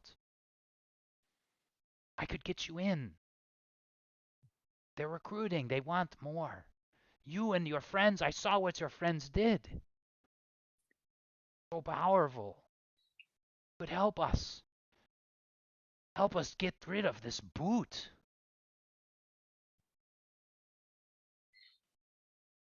You know, you rode that monstrosity. You know what's behind that wall.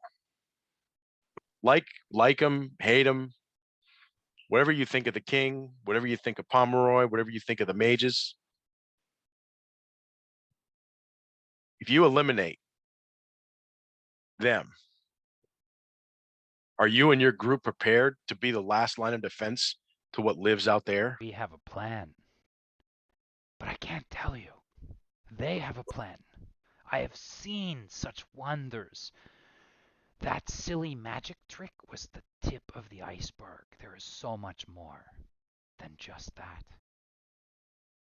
So, with this, not to interrupt a great scene, let's hop to Ile and Francois. So at this point, and maybe Philippe, would it be okay to say, and again, I don't want to like, tell anyone how we would do this, but is it possible that the three of you have now rallied together perhaps in the alley behind the cobbler's shop? Yes. Or Yeah. okay, is everybody okay with that? Because if you want to stop and do something kind of on the way, I'm totally open to that. It seems like most of the shops have closed in the chaos. So no reason to stop. And so as you leave, though, you can kind of hear the provost is now like, music is starting up again, the festival's starting, the soldiers are kind of backing off. And in all of this chaos, with everyone going in one direction and headed back toward where the parade was and now the festivities, and they're setting up stalls for food and things like that. What you leave behind are the Darkites who have taken the revolutionaries, who are now isolated in a pen, and as you leave, you can kind of see them. And now that fifth Darkite is moving from prisoner to prisoner to prisoner.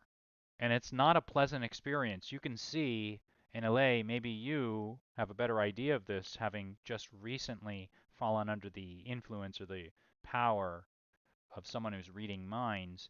You can kind of feel a lot of empathy for those revolutionaries.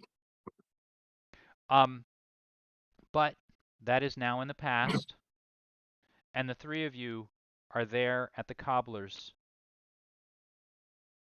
to meet again. And now, Elay, you have kind of a big thing to do here. Like, you have brought with you Mage LaFlame, who's now kind of just coming along with you. And despite the fact that to you, Mage LaFlame was someone really high up, really a real bigwig, they pass through the streets in an almost unassuming way. Just the simple fact that they're walking simply down the streets and maybe following along with you is the perfect sort of cover for someone so high up. People don't give that Mage LaFlame a second look. And you sort of feel your grip on Mage LaFlame growing more tenuous with every footstep you take, but we're going to play it a little bit loose here with your command of LaFlame. And at the moment when the three of you meet under the lantern in the back alley by the cobbler shop, you silently greet one another. And now it's kind of up to you to do what you wish to do. All right, boys. He's mine. Well, they're mine for a couple of hours. And I sort of just cock my head over to LaFlame. Okay, start talking. Tell us everything you know.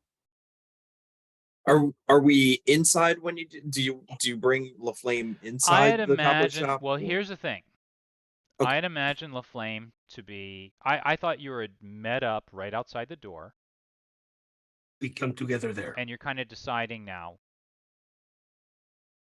If you want to sort of get as much information out of LaFlame as you want, or as you're looking for, you can go ahead and do that. You can sort of discuss what you want to do with LaFlame, at least for now. Mm-hmm. Are we bringing LaFlame inside? That's the question. You have to tug on that little chain, and you know Cobbler will come, let you in just a moment. All you have to do is, but you have to decide what you're going to do here. Well, yeah, Oh, go ahead. I was thinking, like, let's say in the couple of hours we might spend interrogating him, he tries to escape. It might be easier to do it from upstairs at a cobbler shop where we can throw things in his path if necessary, instead of him like bolting into the street and into random alleyways. But I don't know. What do you guys think? Much easier to control in a confined space. So you're The only thing is we might be burning a safe house if LaFlame snaps out of it in the middle of this. If the flame snaps out of it, we'll have much more difficult problems to deal with. Yeah. All right, fair enough. I guess we'll go inside. So lead him up the stairs You're to ringing the the bell? workshop. Chain. Pull the string. pulling the string. Same thing happens. The cobbler comes to the door. Ah, come in, come in. The cobbler looks a Is- little bit. Oh, go ahead. Is Henri already here? Yes, yes, your friend is here. Oh, we're bringing guests today, I see. I hope these guests are safe, but for that time when you helped my family, look the other way. And they kind of laugh at that because they can't look in any direction. And then they usher you in, maybe give a little bit of a frown and a snort to the mage that comes with you. And they close the door behind you and you make your way up the stairs. And Henri, just as you were being recruited or hearing a recruiting scheme from Daniel, the cobbler opens the door, smiles, and your three friends, along with Mage the Flame, come walking into the room. And I think with that, why don't we take a 10-minute break? So I'm going to throw up a countdown on the screen. If you folks at home are liking the story, please do think about liking and subscribing to the channel. I have some really cool stuff coming up in the coming weeks. But just to have your support, it would be much appreciated on our end. So we will be back in 10 minutes.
Okay, ladies and gentlemen, we are back, and thank you so much for watching.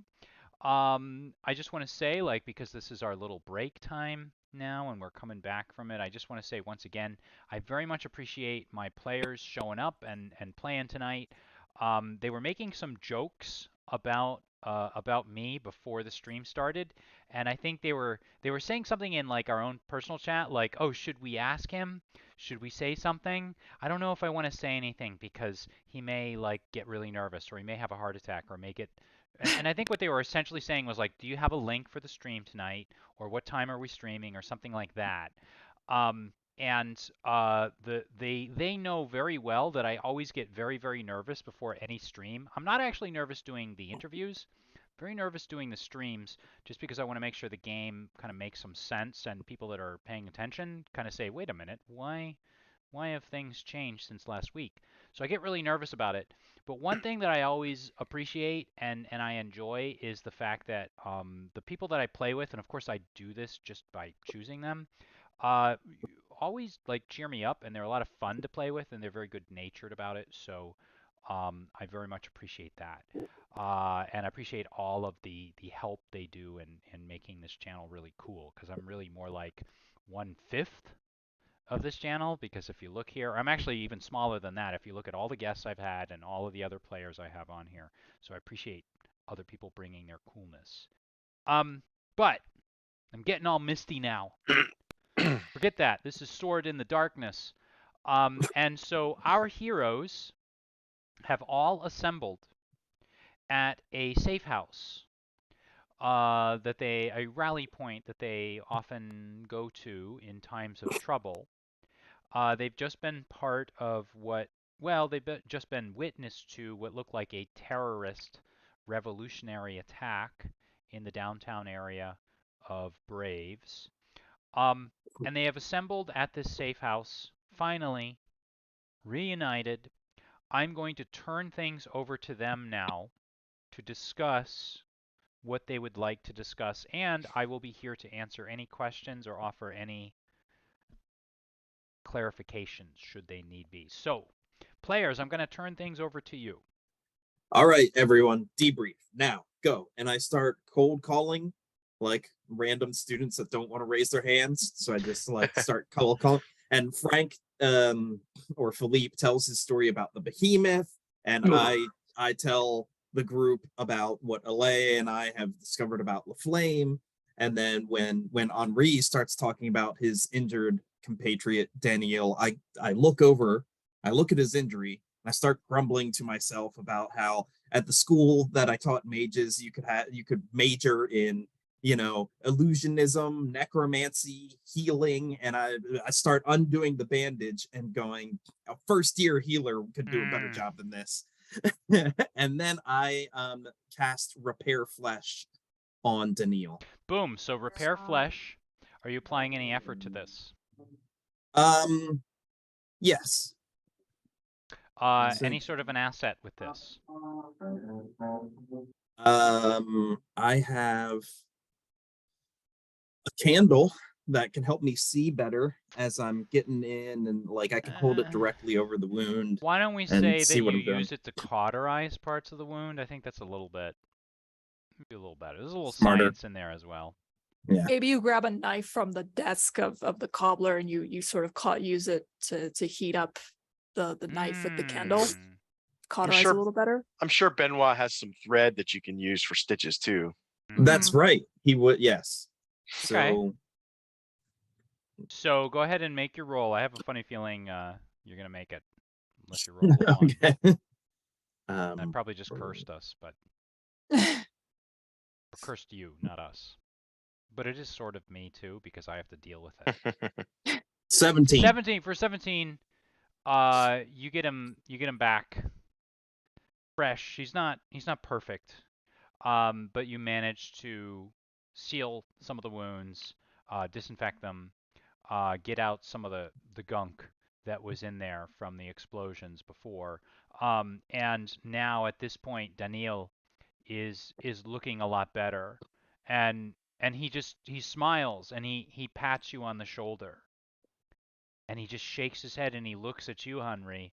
And of course, he hasn't said this yet out loud, and I don't know if you've offered this yet, but he gives you that look that says, "The Seraphinians, we can use you and your friends.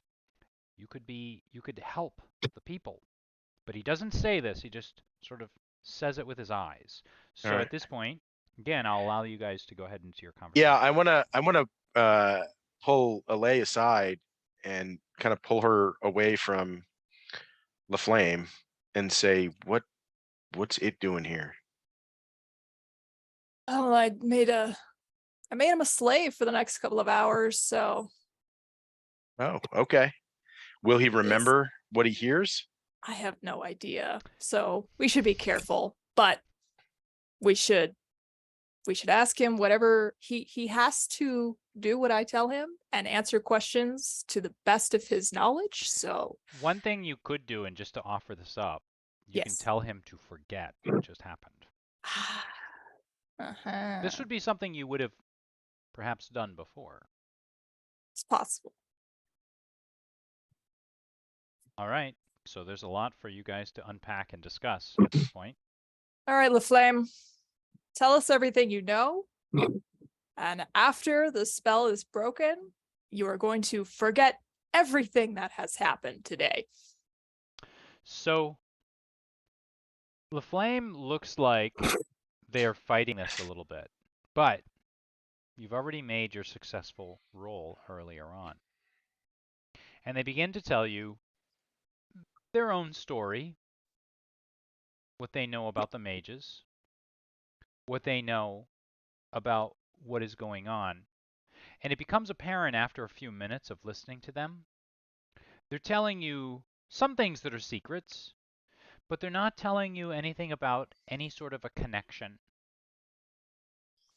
to what's going on here in this situation. According to the Flame, as they go on, there is an alliance, a sort of balance of powers between the mages of the Arts Cosmique, the local government, and, of course, the kingdom. And they all sort of have this uneasy sort of alliance between each other. And they use this alliance in order to maintain their power. But they're not honestly really telling you anything that you couldn't have kind of guessed anyway. And like I said, from time to time, there is a secret that is revealed. And perhaps one of these secrets will become valuable to you and your companions later on at another point. But for now, these secrets are okay. All right, I know what the secret handshake is now to get into the third level of the Mage's Tower, and now I know that in the back closet there's a secret door when you press this particular stone and it goes down into that area, and I know that the mages have done some dirty deeds here and there now. Things that would ordinarily shock you and upset you, and maybe some of them do, but in this particular case, whether or not they are relevant to what you're talking about today, well, that's another sort of question. It seems that the Mage LaFlame, and their assistants, their agents of darkness, were genuinely there to help protect Pomeroy, Provost Pomeroy. And Mage LaFlame was just as surprised as anyone else. Not completely surprised because, of course, the revolutionaries are a part of the culture or the history or the political sort of like friction that's happening in Frankreich and more precisely in Braves, but there's nothing really out of the ordinary. So if you want to know something very specific, or if someone here wants to know something specific, you're going to have to ask very specifically. But right now, LaFlame is just sort of giving you what sounds like a reasonable amount of information. And then they finally end by saying, should I start to forget now? Not yet. LaFlame, LaFlame, why is Pomeroy using the Baccarakers? Bastarak. Bastarakers. Because Bastarok and their services employ Darkites. And when they say Darkites, you can just, the venom in their voice is very clear. I don't know why. Well, I do know why. Because they say that the mages have no code of honor. But the Darkites simply have no honor. And so they employ the Darkites and Bastarok simply because they will do the things that no one else will do. I do not agree with this. I do not like it. But we work with what we are given.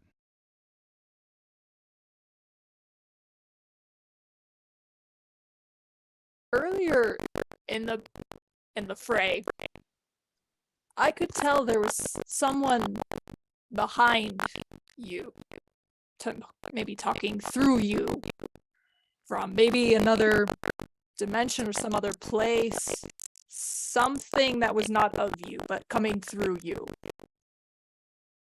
Can you tell me about this? I really like this question. The moment you ask this question, the flame shakes their head. There's no one. There is no one. And then their body begins to jerk a little bit one way and then the other. Speak. There is no one. Again, and as it happens, you can kind of see LaFlame is gritting their teeth. But that hood is still down over their eyes and they're beginning to glow. But now they're not glowing the way they were before. They're glowing almost red hot, almost as if their body were overheating. And indeed, actually, you start to see that LaFlame is sweating now. And LaFlame grits their teeth and begins to I shake. command you to speak. Answer the question, the flame. They're not answering.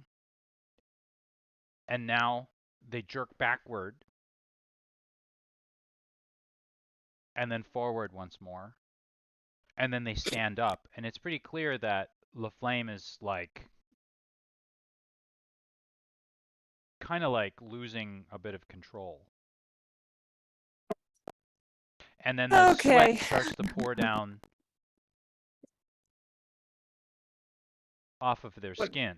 And now you all might be a little bit concerned at this point. And actually, to be honest, Daniel is pretty concerned and kind of like looking around like, is this normal?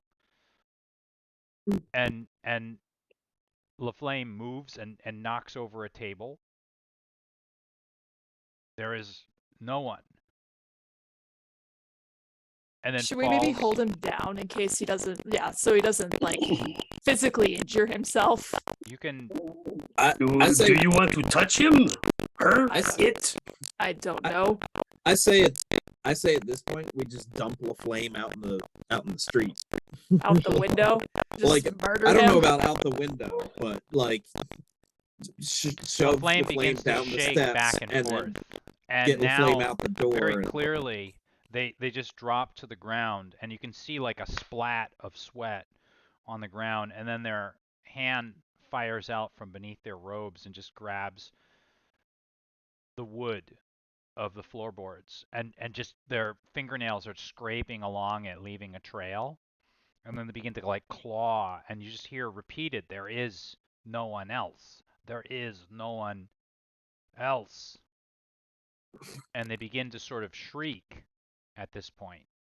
And you I can am kind pulling out my sword. of, Henri, you see, as you're kind of watching downstairs, you can see the cobbler who had been putting the finishing touches on a re-soling a boot. Stops for a moment, and you can just see in the slope of their shoulders and the silhouette of them. They want to go up there and say, stop what the cobbler wants to tell you to stop whatever's going on. but you just hear them repeat under their breath. They helped the family. They helped the family. And then they pretend as if they don't hear, and they go back to that shoe. So in that moment, Philippe, are you drawing your sword? I'm just pulling it out. I do not feel safe. Mm-hmm. And now the thing is, I should say, Laflame flips over and begins to just like flail. Their arms beating against the floor, beating against the walls, making noise, but nothing that makes you too nervous, because as you you can hear the crowd outside, or not in the alleyway, but like over in the next street over. But clearly this is the right and the wrong question. I would like to employ the services of Gerald. All right. See if that helps a little bit. So Gerald has been on Francois's shoulder. Are you saying anything, or? Hey, Gerald. Hi. Do you have the power to like soothe the savage beast? Can you put people to sleep? Can you do like charm or dire charm? You just hear what's your little power? And then Gerald hops down off your shoulder, hops over to Laflame, and the Laflame's flailing back and forth. Gerald moves over to Laflame. And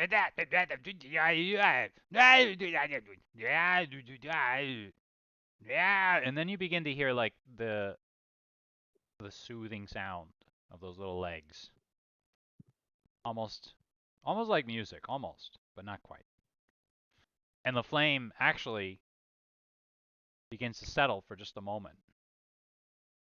But there's still, you can see the tension as their hand and their fingers are just like twitching left and right, as if all of that energy has gone into their hand and something is happening.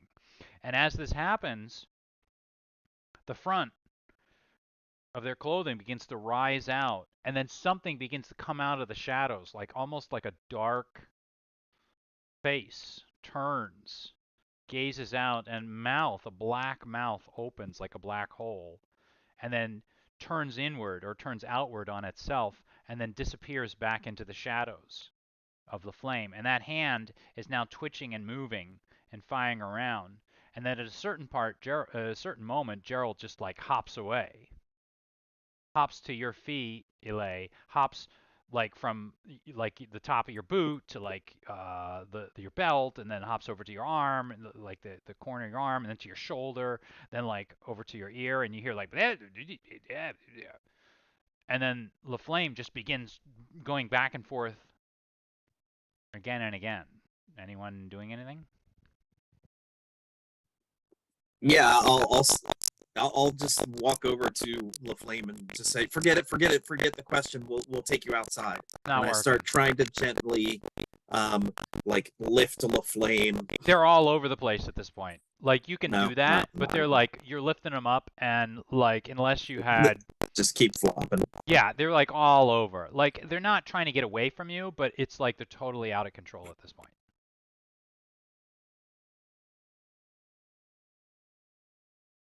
Anyone? Look to Ilay. Ilay, do you still have control? I think so. Let me try something else. Laflame, forget that question for now. I want to ask you something else. You asked me to come to the services on Saturdays. Why me? Herky-jerky all over the place, not even listening to you at this point. Arms Okay. flailing, legs kicking, kicks over like a nearby table, knocks a picture off the wall, grabs at the handle on the door, and then like lets go and falls to the ground, just all over the place at this point. And now like turning around and around, and now like they get up for just a moment and begin to start like as if they were like gravity had like suddenly like turned itself sideways. It's flailing along the wall.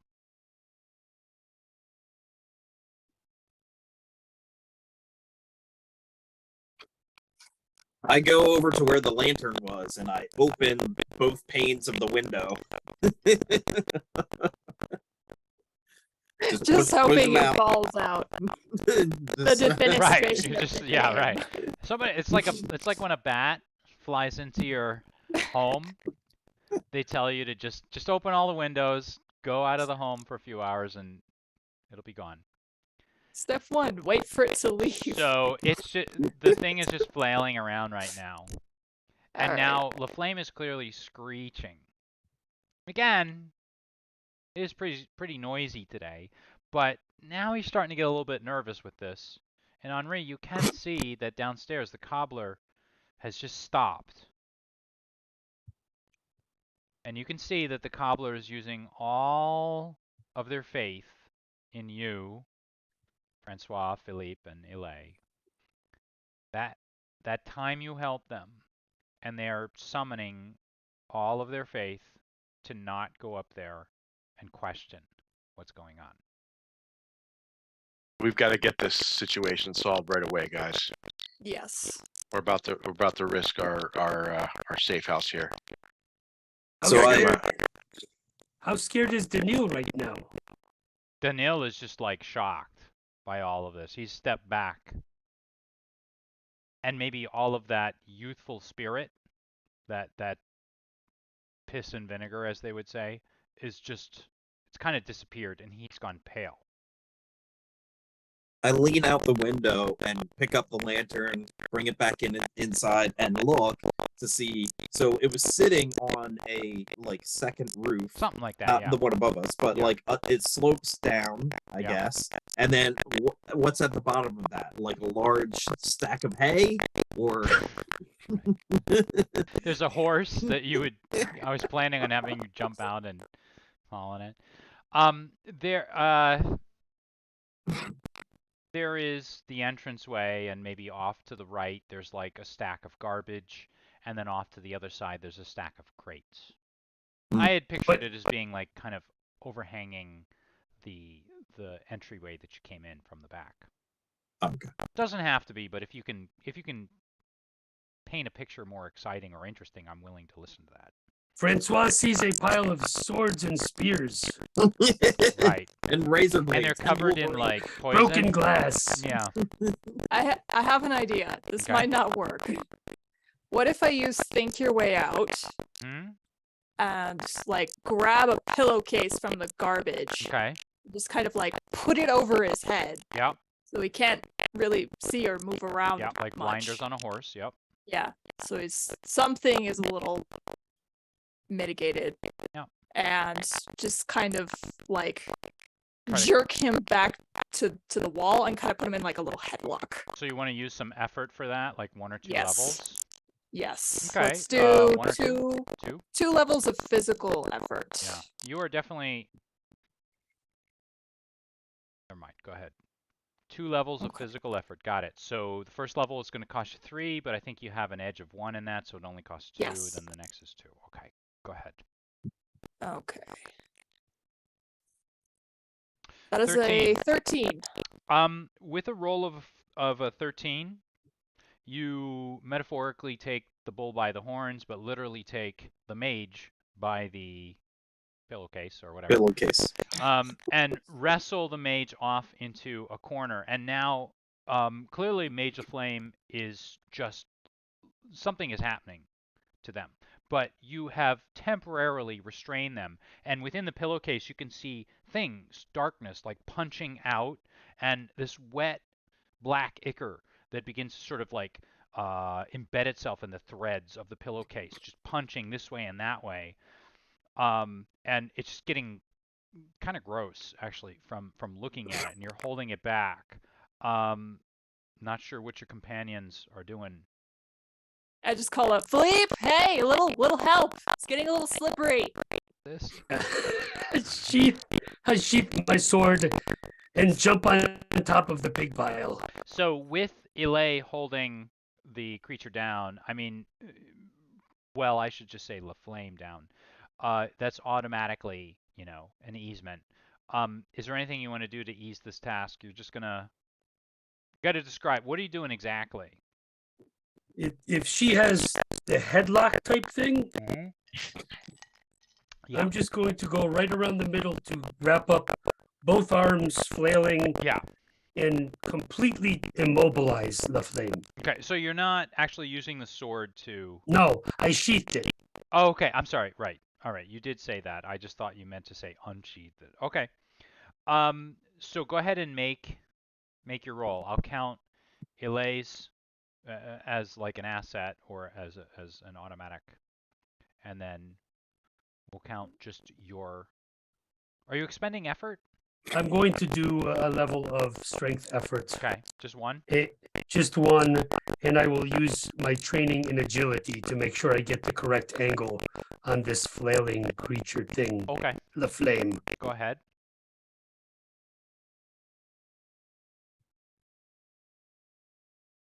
With a 16, you're able to do it. And now that thing, as LaFlame has stopped, I mean, you've restrained LaFlame. Whatever that black Icarus thing is that's bursting through the pillowcase, it's now like completely soiled the pillowcase. Has anyone seen this before? Can I do an interdimensional knowledge check? Applying any effort? Yes. I'd like to One apply or two? one effort, I think. One. Okay.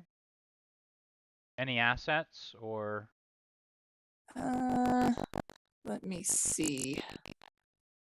What could I have?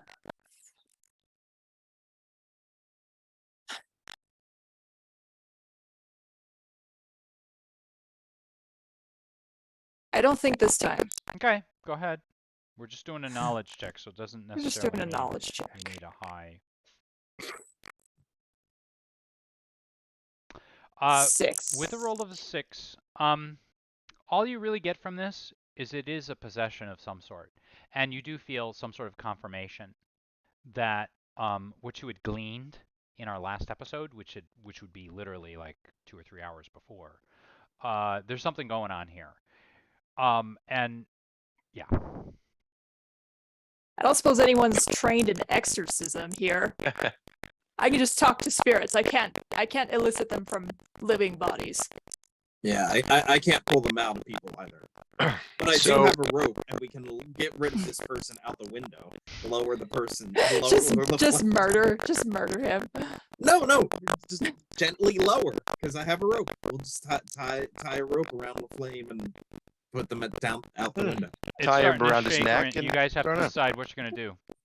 I want to check if does he have any pouches, pockets, backpacks, anything that he's carrying, personal items? Their cloak, yeah. I mean, if you want to sit there and search them, it's gonna be a roll here because the thing No, is I like wanna- flailing around. I mean, I have pickpocketing skills, so I just want to see if I can just whatever I can grab. Yeah, I'll let you go ahead and... All right. I will be the asset holding him steady. So I'm Frank also is an holding. assist. Well, I can't really have that many assists, but we'll Okay, count it as a okay. very generous assist. Okay. With the two of And you. then I'll use effort Effort. and the pickpocketing skill. And the pickpocketing skill. Got it. And let's see what we can get from LaFlame. That's a 8. With a roll of an 8, you get some ancient texts, very small, what would be known as the Mage, the Bible of the Guild of the Arts Cosmique. You do get some documents that look like they've been kind of shoved into their pocket that look like you're looking at them like just really, really quickly now, right? Because I'm assuming this is all happening very fast. And they just look like inventory records or like records of like mages, and like a schedule is in there. Maybe LaFlame's schedule for the rest of the day or maybe the coming days. And beyond that, you know what? I'm going to say you get a Cypher as well. And let's play this dangerous. And why don't you go ahead and roll a D100 if you are prepared to do so. And then tell me what the result is, and I'll tell you what the Cypher is. Sure. So this is the 10s. Yep. It's just frozen there. All right. Okay. Oh, so that's 60. yeah. Roll us a 1. or the ones. 60. So 64. Yeah, 64. Yeah, 64. close enough. Yeah. With a 64. I'm not gonna tell you what you get. I'm just gonna say that you got it. Okay. You grab it real quick, and we'll come back to that in just a moment. All right, Actually, cool. as a GM, I should have said you just grab something, and then we'll talk Yeah. about what it is later. But And you got a then 64, Francois, remember you that. can throw him out the window now. Okay. I Is that can what try you to s- carry him out of here if it's time. What do we want to do? I have a Flailing feeling back and forth. You don't have a lot of time. this thing's about to pop. I think we throw him out the window. Yeah, Yeah, I duck in, get the rope around his waist, tie it, and then say, Philippe, let's shove. I just have a sneaking suspicion that once LaFlame dies by being forced out the window, whatever's possessing him is going to be looking for a new host, and we're all going to have to make defense rolls. So Well, like, I'm doing either- my best not that's to just kill. that's just a sneaking suspicion I have. You It may or may not be trust true. me? What? Michelle, how many years have I known you and you're... What? Would I do something like that? Would I I'm trying make... to do the lowering down the rope so that it doesn't die. And then we Just don't. slowly, you gently Just lay on the slowly. I mean, he's Yeah. flailing, and you're trying to lower him out of a window. I'll Like, say he's this: you're gonna have jerk to out. roll in order to tie that rope around the flame's waist Sure. at this point. It is this might or speed?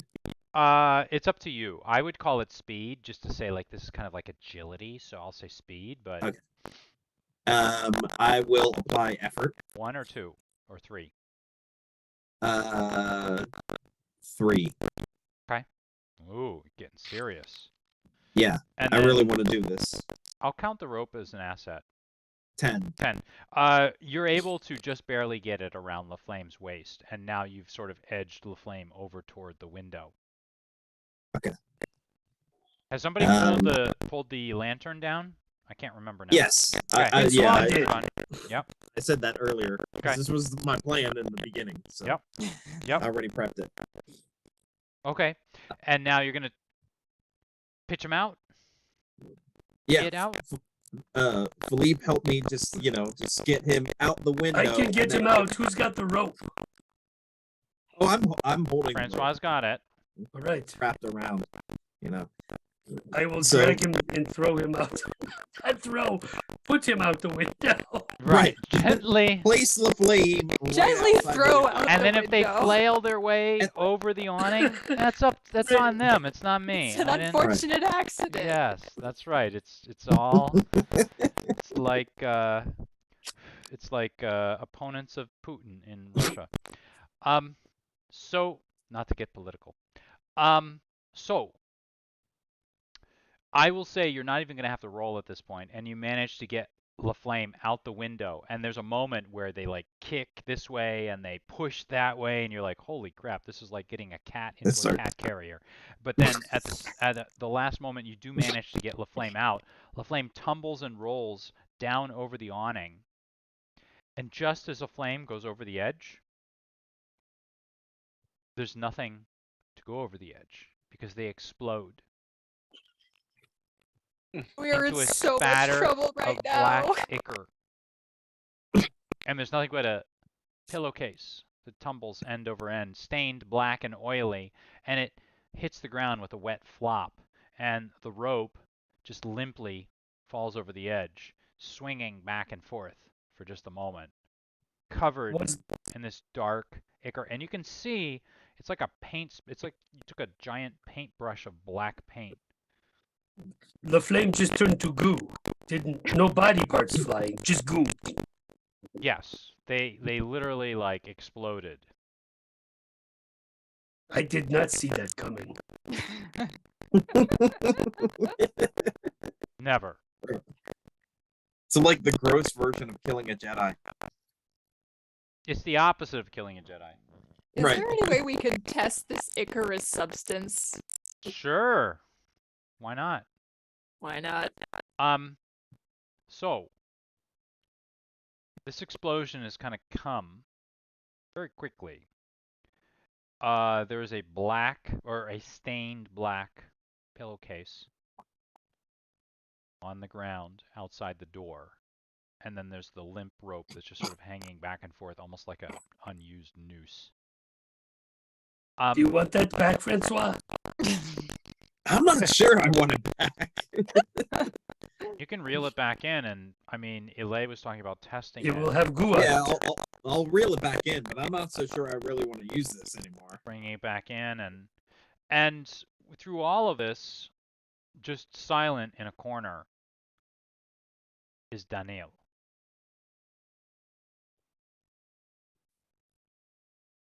So while Henri and Daniel talk, I'm just gonna turn over some of the tables that were knocked over, then go downstairs to the cobbler and hand a small but reasonably suitable coin purse to the cobbler and be like, for your trouble. The cobbler just raises their hand and they won't take it. And they continue to work on the shoes, resoling or perhaps lacing something. Or I leave it on his workbench and I nod my head and go the back click upstairs. of the coin, they raise their chin and cock their head, and you can tell that they've heard it happen, and they just nod quietly to themselves. And they go back to what they were doing. And you don't get any pressure from them. You can still go about your business, and they're going to allow you your time. So, have a One moment. thing, and I Daniel know is just that stunned. we just exploded the mage, but A really important one. the one thing that did not come up in our debrief was that Pomeroy was absorbed by a number of these revolutionaries. I don't think they were human. So Pomeroy he disappeared into one of them. You did not see, it was behind the bleachers. He did come on very strong when he suddenly reemerged. Yeah, he Very- got real weird. toward the Very- end there. Unlike him, I think. Not that I know him well, but Seems like a seems- complete personality change. yeah, it was very off-putting. Neil, what kind of magic are you guys mixed up with? Daniel shakes his head. It's nothing like this. We employ magicians for just to simply shock and confuse those around us. They're simple tricks. I mean, surely you've been to Magician's Row. They sell things that are foolish little trinkets. We all know that the true supernatural abilities lie with the mages. This is not magic. This is not illusion. This is real. I don't know what you're wrapped up in. You are in a position to tell me. I am in no position to tell you. We employ Weren't you and trickery. LaFlame working together though? I mean, I saw you two together on the monstrosity earlier. No, you would not. So just to clear things up, and this is a meta thing, unless there's something that like I'm not remembering about our last game, they were not together. So okay. LaFlame was on the grandstands with Pomeroy, and they were wearing kind of like costumes or suits that were sort of similar to, and I think this is where Henri got his idea that they were a cult. There were uniforms that kind of matched, but they were a little bit creepy or scary, almost like artificially demonic kind of. That was the helmet that fell off of Okay. Daniel. So they were not together. Okay. I don't know. This is beyond trickery. I've never seen anything like that, nor has anyone within the revolution. This is against what we stand for, of course. this is dark magic. This is dark arts, dark supernatural. These are obscenities. But it is what you are up against. Uh, if it is what we're up against, then we will face the challenge. Well, the challenge now is that you and me and everybody in this room is now an accessory to the murder of a mage of the arts cosmique. The head mage. Yeah. They fired Francois. Well, I was never head. They weren't going to make me a department chair. I don't play ball. Just But a I will Quick give question. you guys. Oh, go ahead.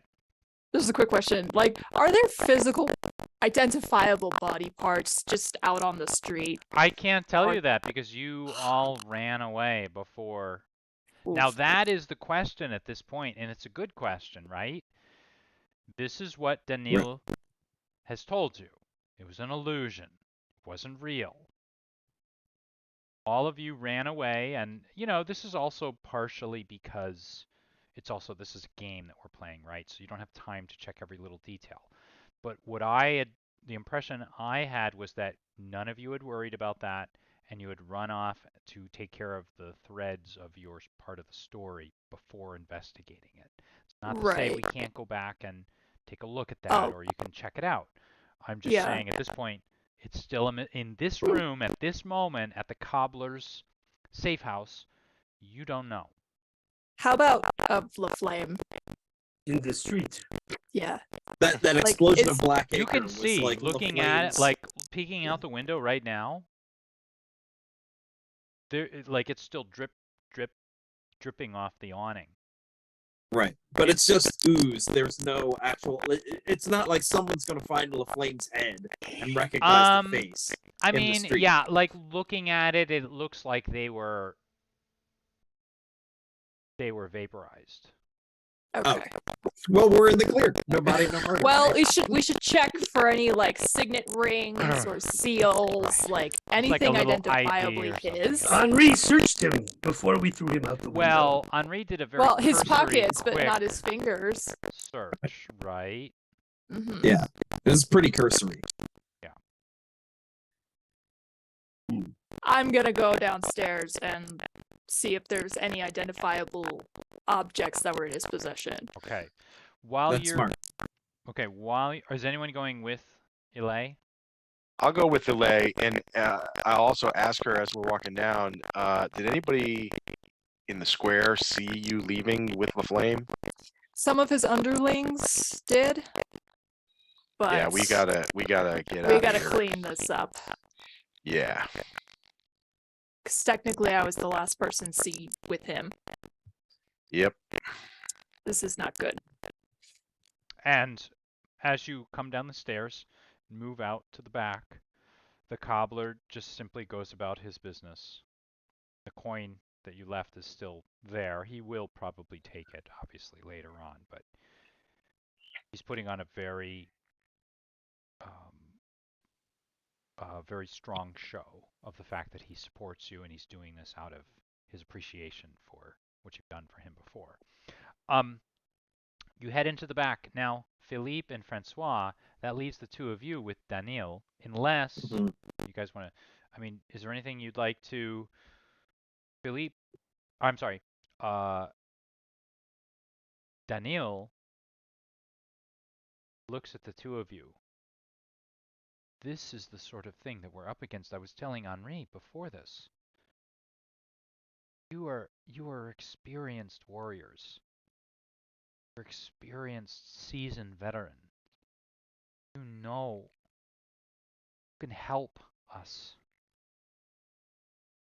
Now, if you want to continue down that line, you can, or you can question or ask or demand or whatever you'd like to do. Well, speaking of helping you and your little cell, part of Henri's debrief, he said that you know the person above you and the person below you, and we need to talk to your contacts. I can make that arrangement. I am actually supposed to have a meeting later tonight to talk about what happened today. I'm, to be frank, concerned about the way things went. course, they didn't go as planned, but I am a good soldier. They are a good soldier. We're all in this together, I'm sure.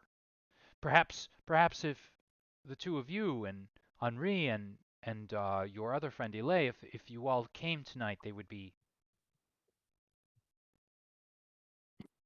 happy at the prospects of adding to their ranks. You don't have to give them an answer now, just to let you know. I mean, you can just give them the runaround. Well, I feel like that's the next lead that we have now that LaFlame exploded into chocolate pudding. Okay, well, let's give you guys a moment to think about it, and we'll follow Elay and Henri as they come out the back door.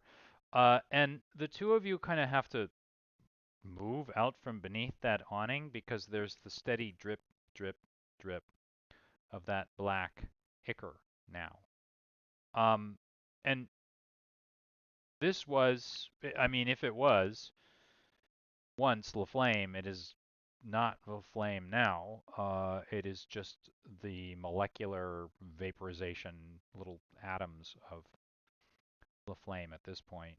And there is indeed their robe and maybe a little bit of the leather that they wore as their armor. But it's just in a crumpled pile here. It's staining the ground, and you can see it like soaking into the ground, and you can see the top, like that almost noose that's just sort of swinging back and forth now, and it's the arc is getting gradually shorter and shorter. Now there's just drip, drip, drip. So looking down at it, there is nothing immediately there or immediately visible to you to see. You kind of have to like start like picking it up and rooting through it in order to see what's in there. And maybe off like to the left, there's like a boot or something like that over there. Or a tunic that's like kind of hanging out of the robe, and maybe a set of pants or something. But that's about what's immediately visible. To really figure out what's inside there, you'd have to start searching it. I want to gather up anything that's that looks, you know, that's still intact enough to identify him. So the pants, the boots, all this stuff. Yeah. We should probably burn this. Are you just gonna pick it up and touch that ichor, or are you gonna? Well, I'm hoping that I have gloves. Yeah, you would. Yeah, sure.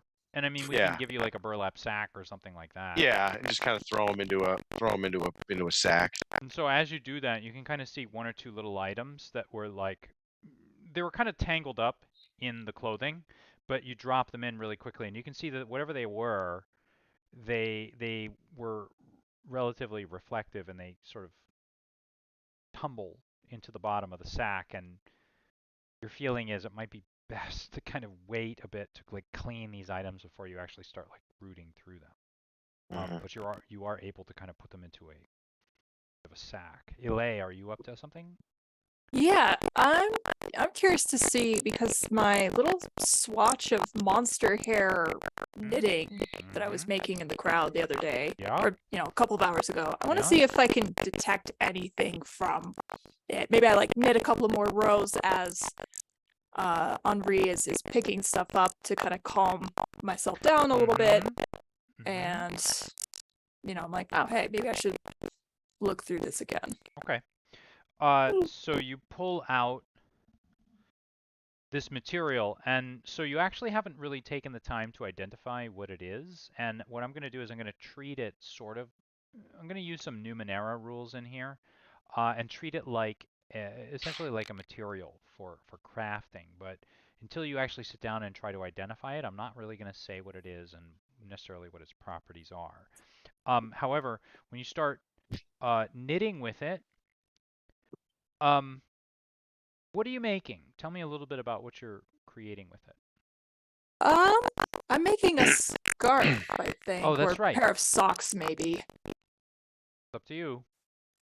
I think I said socks last time, but a scarf might be more useful at this point. I'm totally willing to go either way on that. So you continue the scarf, And as you continue the scarf, you sort of shift it back and forth. And as you weave the patterns, some of which are traditional, like knitted patterns, and others which kind of just come into your mind suddenly, and you think, oh, wait a minute, maybe I should do something like this or something like that.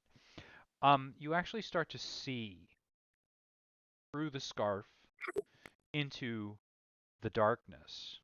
And you have to kind of look away for a moment. And you realize that whatever material this is something quite potent, quite powerful. And it makes you a little bit uneasy, but at the same time, it also kind of clears your mind. And when you look back to Henri as he's putting these items very carefully into that burlap sack that he holds, you think you see something, not sure, but you saw something drop in there, and you make a mental note that you should definitely check very carefully, you and Henri together later on when you go through these items. Is there anything else you're kind of like looking for? I'm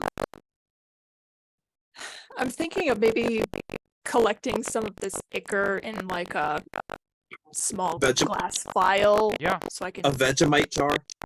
You maybe could do that. Yeah, and you know, just I would say that being someone that sort of, travels in these circles, these dark circles, you would have like little vials and things like that you could sort of pull out, and you take a small sample of a few bits of this and work it up very tightly and seal it off, and then carefully place it maybe into a satchel or oiled bag that you have.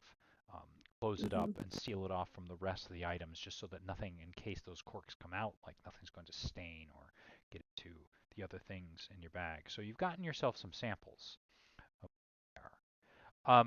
Henri or Ile, is there anything else you wanted to? yeah, I just kind of very casually kind of take off my weapons, put them inside the house, and some whatever armor I have on me inside the house, grab like a mop outside and just clean up what I'm doing. Like clean up the mess and try to get some of the mess off the awning. One, to be nice to our host. Yeah. And two, in case anyone comes by, I'm just like, oh, I'm just cleaning up from the body parts, my father's shop. Do me a favor, and I know this is going to sound silly, but I think it's important. I need you to make a cleaning roll. Okay. Now, when I say cleaning roll, I'm putting cleaning in quotations. Now, you're doing cosmic cleaning here, right? And you would kind of know and understand that if you don't clean thoroughly enough, you may leave residue. And just because it's not visible to the naked eye doesn't mean that it's not visible to, say, the third eye, right? So tell me what you would do in order to ensure that someone else's third eye does not happen to, well, that this doesn't stand out to them. And Henri can assist you in this because Henri has experience as well. I have some acid on me. Would that help? Oh yeah, sure. I think that's a great idea. Okay. We'll call the acid an asset. Okay. Any I also have interdimensional knowledge. I'm not sure if that would help in this case. I will in this case say that helps. You have knowledge of what, of the way in which, or the properties of many materials, how they work in other dimensions and in our or your own dimension. So that's 2. Do you want to apply any effort to this? Yeah, I want to apply. I think I might apply some speed effort, because I also want to get this done quickly without drawing too much attention. 1 or 2 levels? I'm gonna do 2. Sure, sounds good. Okay. Make your roll. And 12. 12. This is the part where I leave it as a cliffhanger, at least as far as the roll goes, because you're not going to know the fruits of your labor now. For now, you're fairly satisfied with the way in which you've cleaned up. You're satisfied. You feel that you've done enough.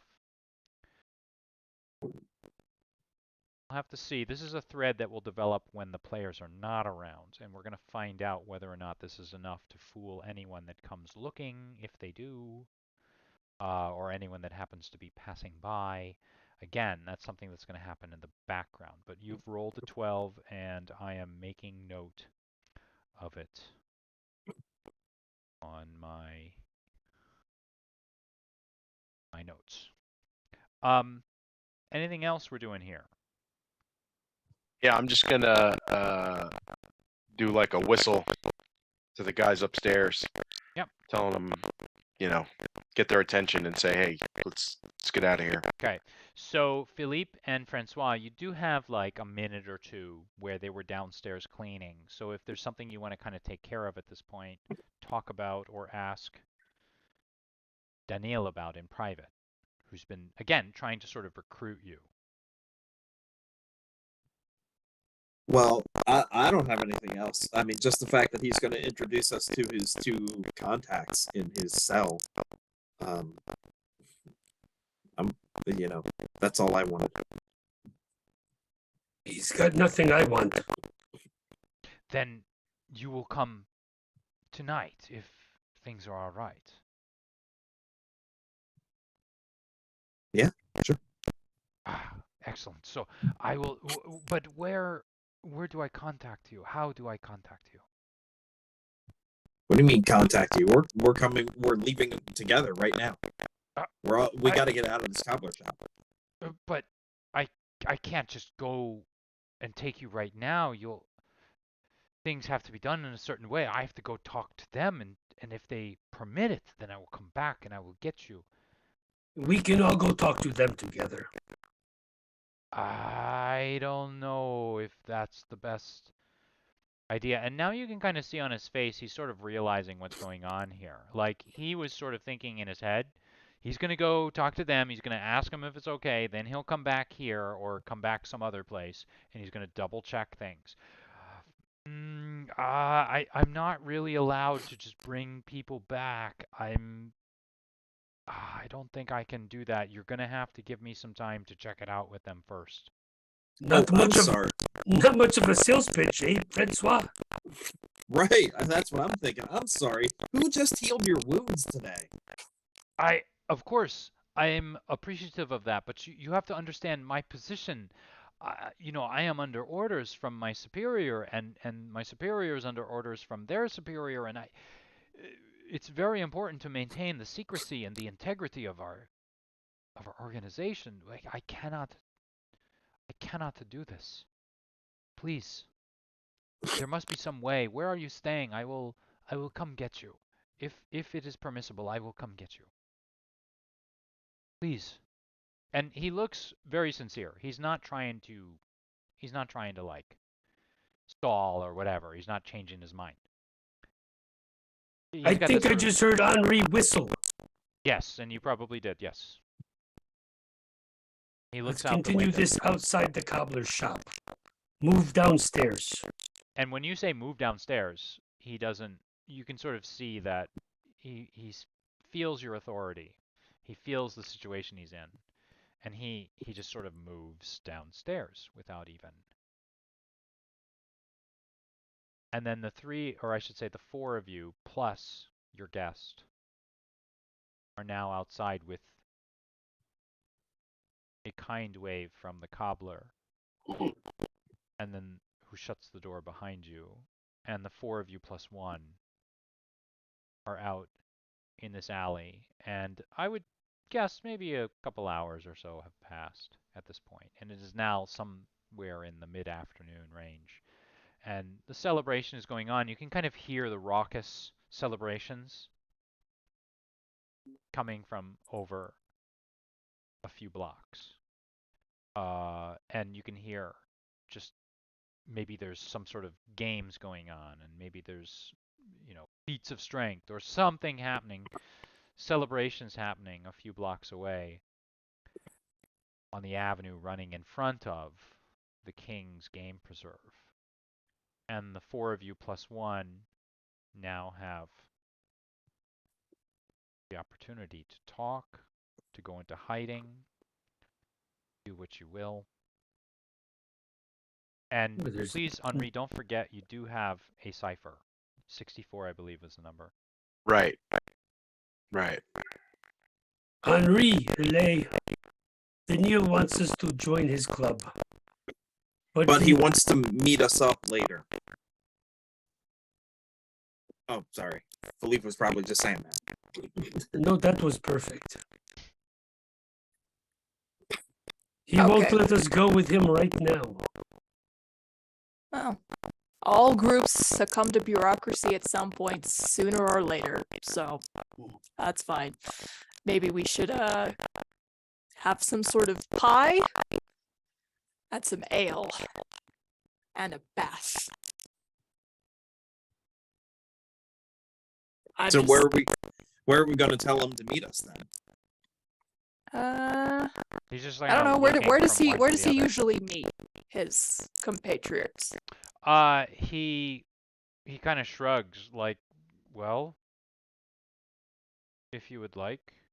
You mentioned ale and food, and he actually names a restaurant, which or he names a tavern, which I will come up with later, or you can tell me, to meet at a later point.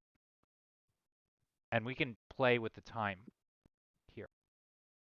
The Whistling Pig. The Whistling Pig. The best beer, pie, and baths in all of Braves. Yes, all 3 of those. All It three. is like he saw there's this Venn diagram in his head where everything just merged. Beer, pie, baths. As long as it is not one of those places we're not allowed back to. I don't think so. They don't got a serve 5 rats. Yeah, that 5-star is review a on story for Yelp. another. That was a record or a needle coming off the record scratch moment. Which we may learn about later on in our adventures. So Daniel, when is this meeting? When do you meet? At midnight? Tonight at 10 o'clock. I will report in. They won't be very happy, but perhaps if I bring the 4 of you, they will be eased. I worry, though, I did not see what had happened to my compatriots, and I worry now for them. But hopefully they got away. And he looks to all of you, and a few of you know, I think it's Francois and Elay, know that his compatriots did not get away.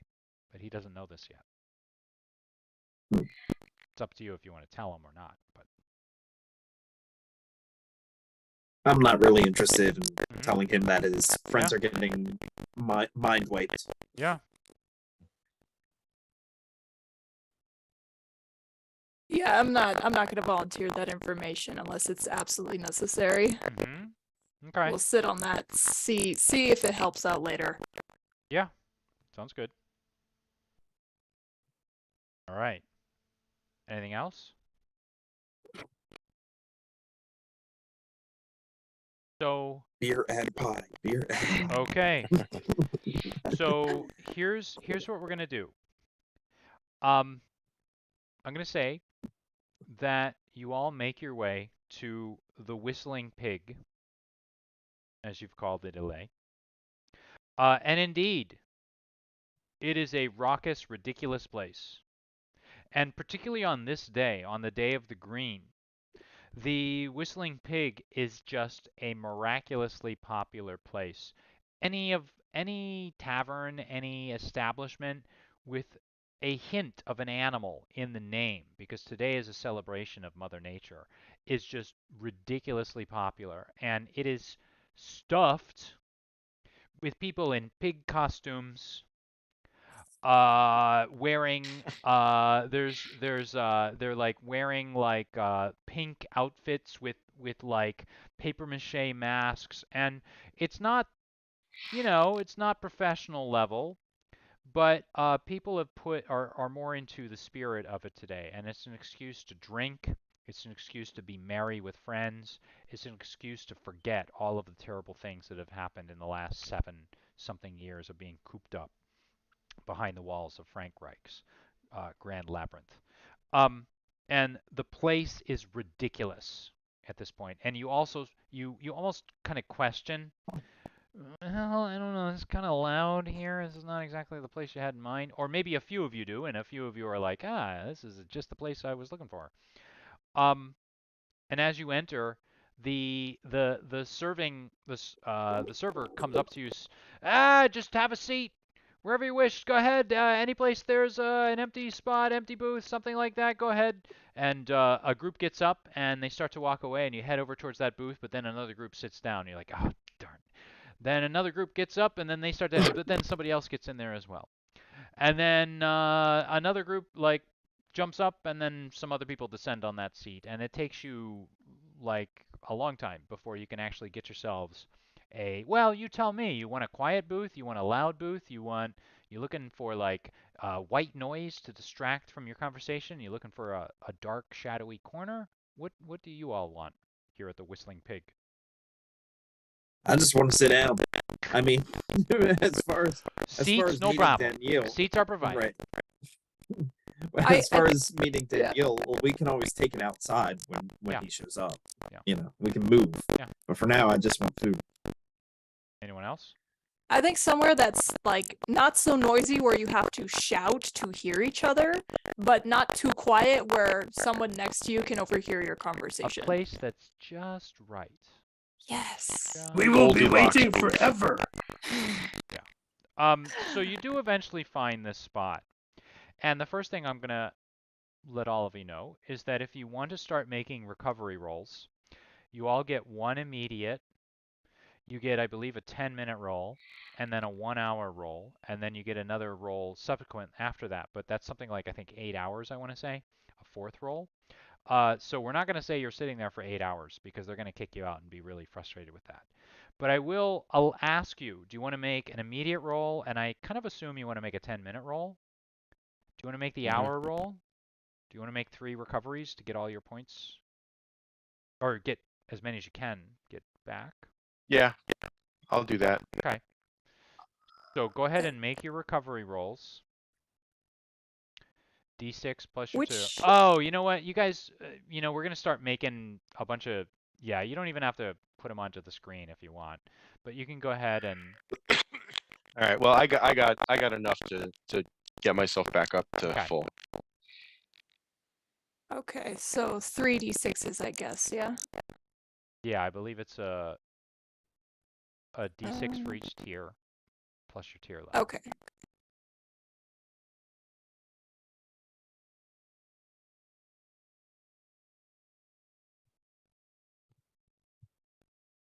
By the way, all the 5, dice 1, are 2. color-coded, ladies and gentlemen, and I have the only one that I know for sure, the only 2 I know for sure, Philippe's are Bengal stripes, and then Francois are gold, because that's the way Francois rolls. There we go. That's Francois. So Go I ahead. rolled a and 5, add a those 2, in. and a 1. Plus your tier. 3. For each of those. Yeah, so you're gonna add 9 to your total. Okay. So you make your recovery rolls. Now here's what I'm going to say. We're kind of coming up on 3 hours here. We have a couple options, and I'm going to put this in the on the plate of my players. We can have you make your have your conversation now, and then we can kind of like deal with whatever it is you want to deal with. Or we can call it a game, and we can come back in 2 weeks and we'll pick it up with this, conversation. Like it's kind of up to you guys. Whatever you'd like to do. I'm in favor of having the conversation as a group now because I don't really have anything to say.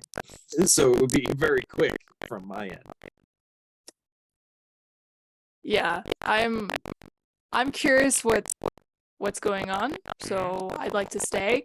But maybe in the meantime, I've had an ale, a pie. Mhm. I've like rented a bathtub upstairs, Mhm. taken a bath, washed off my armor very discreetly, Mhm. and then come back down smelling a lot nicer. Mhm. Which is the most important thing in a fantasy sword and sorcery game. I don't want to attract attention by Melon, smelling melon. like monster guts I necessarily. actually think that smelling good would attract attention. Smelling like monster guts would be kind of like par for the course, but that's Yeah, just my but opinion. That's you my know, maybe just okay. Maybe I won't scrub too Yeah. well. Just Yeah. enough to get this black ooze ichor off off. my stuff. Yeah. Okay. Anyone else? Yeah, so let's have the conversation. Okay. Let's do it. So I don't trust Daniil as far as I could throw him. I know his father well, but he seems like a dreamer, and I don't trust this group he's a part of. And the only reason that I think we should go here is just to find out who's running the show. Mm-hmm. And he's very naive Oh, absolutely. because there's something killed the flame, and I think it's part of his group that did it. No stage magicians are hurting, several ton monstrosities from beyond the wall into the city. There's something much bigger going on with this revolutionary group, much more than I think he knows. And I think it's too much of a coincidence that the Flame's possession happens right as the revolutionaries are making this big speech. And, like in the same time frame. Mm. I don't know. Maybe that's just me being conspiracy theoristy, but there's probably more of a connection than we think. No, I think you're right, and we also have to remember that right now, especially ULA, you've got a very small window before people start asking where LaFlame is. Yes. And you were the last one to be seen with him alive. So I say we go to this meeting if they'll have us, which I'm not convinced that they will. But otherwise, I don't know. Maybe you, Francois, you know with the archmages what the protocol is. Someone disappears, are we going to be sending some death squads after us, or what? Well, not a death squad, but investigation for sure. Unless they were expecting LaFlame to be going somewhere. If LaFlame was scheduled to be going outside the wall at the end of this festival, then they wouldn't think anything of it. But most of the time, yeah, it's like LaFlame won't show up to work in the morning, and they're going to send out people to investigate.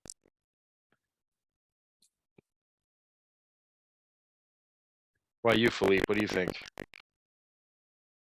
I don't like this group either.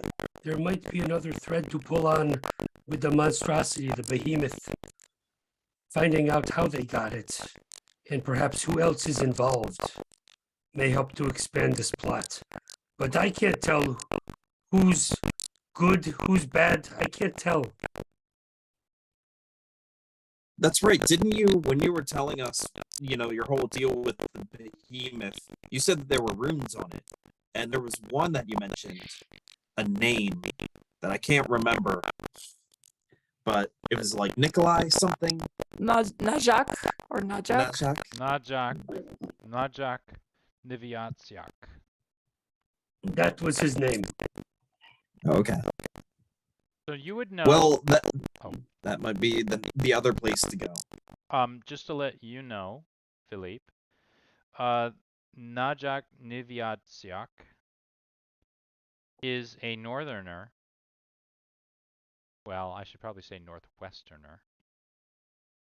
From the colder regions of Orbis Terra. A refugee that came in and was unusually came in from the darkness, from the flood. most refugees that are brought in by the army, by rescue missions. And Najak, according to their story, lost their family in the flood, joined the king's army, eventually was promoted and petitioned and became a member of the Verts like yourself, and you worked and fought alongside Najak, who eventually left around the time that you left the Verts to go do their own private, start their own private enterprise. You happen to go into the employ of one Christopher Laurent, and Najak, well, you both lost touch. So You to could perhaps track him down if necessary, but he may be part of this group. We don't know. yes, so just to remind you of what the order of those runes were, and you would know as a monster hunter and also as, you know, a semi-expert. It in was you- the first one was the king's army. Yep. Next Then one. it was the king's council. Yep. Followed by something that looked very similar to Louis Vier's mark. Hmm? Then it was Najak. Hmm? And finally, the last one, the most recent one, was Brave's Military Museum. There you go. So this beast has been domesticated for many, many years, it seems. Absolutely. Well, So it then, was. so Mm. then I don't think that the revolutionaries are bringing things from beyond the wall themselves. No, but they were able to tap this from the king's preserve. Military museum. Yes. Hmm. And the military museum, you would kind of probably know, does maintain stables. And they have exhibits of creatures from beyond the wall, sometimes used by the army, sometimes eliminated by the army. And it's sort of part of the tapestry of the history of the flood. And the military museum goes into the history of Braves, history of Frankreich, history of the flood, history of the army, even of the mercenaries. Lest we forget. Lest you forget, exactly.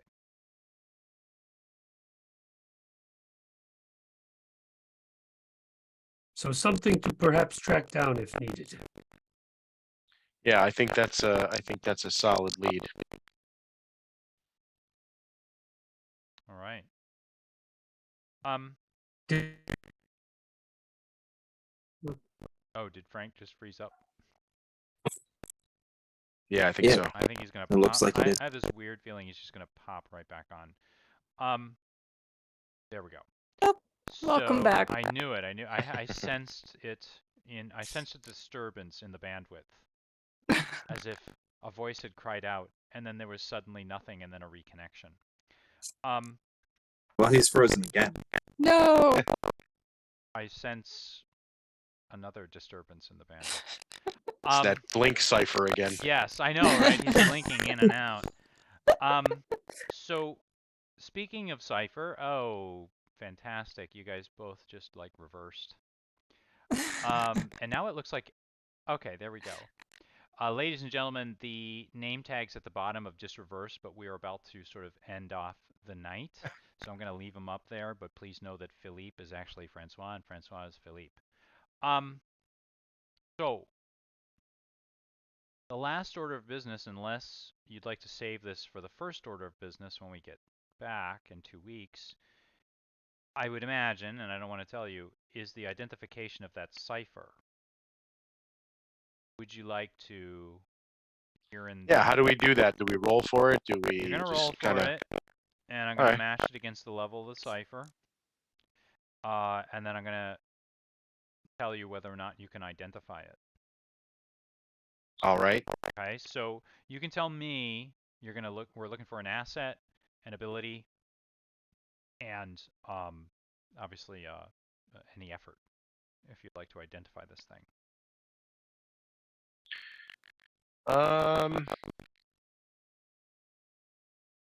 I'm gonna look over his shoulder because I have something called magic training. You're trained in the basics of magic, including the operation of magic artifacts and ciphers, and can attempt to understand and identify its. There is an assist right there. I have a skill called, of all things, Decipher, which allows me to identify and understand like markings and languages. So if this Okay. cipher has some kind of markings, Okay. maybe that would help. Yeah. Yeah, I'll say that. I'll say that's good. Cool. Any effort? Sure, I'll use effort. One or two? One effort. One effort. Okay. So we're easing the task by 3. Go ahead and make roll. 10. Right down the middle. That's not a problem. So, or I should say that is successful. So what you have labored to produce is perfection. Perfection. And for you, Henri, perfection is on page 393. The user treats their next action as if they had rolled a natural 20. Oh, wow. Very simple, straight to the point. And the level of this cipher was 4. All right. So, I'm 3 and you beat that. I'm only able to carry 2 ciphers. So Oh, I would like to keep this one, and I'd give like the to pass loser off. cipher to. I'd like to pass off. I have an adhesion, a level 6 adhesion. Who would like that? Who has cipher space available? Well, I just used one cipher to, make a slave out of a flame. Yeah. So if no one else needs it more, I could hold it for a while. Sure. Cool. So yeah, so adhesion basically it allows for climbing of any surface, even horizontal ones, lasts for 10 minutes per level, 60 minutes. In this case, it's a level 6. So yeah, you basically become Spider-Man for an hour. Thank you. Sure. That's exciting. All right then. So unless there are any other matters of business here tonight, is everybody square? We wait for Daniil. All right, you wait for Daniil, and we can talk about when Daniil is supposed to show up at the beginning of our next game, or perhaps he will just show up, or something's going to happen in the tavern. So we'll find out. At any rate, for you, the viewer, tonight, thank you very much for watching along with us. Please do think about liking and subscribing, and most of all, please do think about telling friends about the channel. Word of mouth is a really great thing. It really helps the channel grow. I'm not trying to be a huge channel, and I like the little community we have, but it would be really nice with some more members. So thank you very much for watching. And just in order of business, I will be back with an episode of Role Players with 1,000 Faces on Monday. I'm going to have one of my favorite GMs on, and also a creator who worked on the Strider mode for the new Lord of the Rings role-playing game, a fellow that you may have heard of. His name is Matt Click. He is one of the more talented game masters out there, more creative one. He's somebody I've watched for a few years now. I know he's taking a little bit of a sabbatical the last few months, but we are lucky enough to have him here on the channel come Monday Eve at, I believe, 8 p.m., though you should check your local TV guide to make sure. So thank you all very much for watching tonight. Most of all, thank you very much to my players who, as usual, kept me of good cheer and made the game a really great one. But for all of you out there, stay safe and have yourself a fantastic next game. We will see you on Sword in the Darkness for episode 3 in 2 weeks, and I'll see you on Monday for Role Player with 1,000 Faces. Thank you all very much. Good night.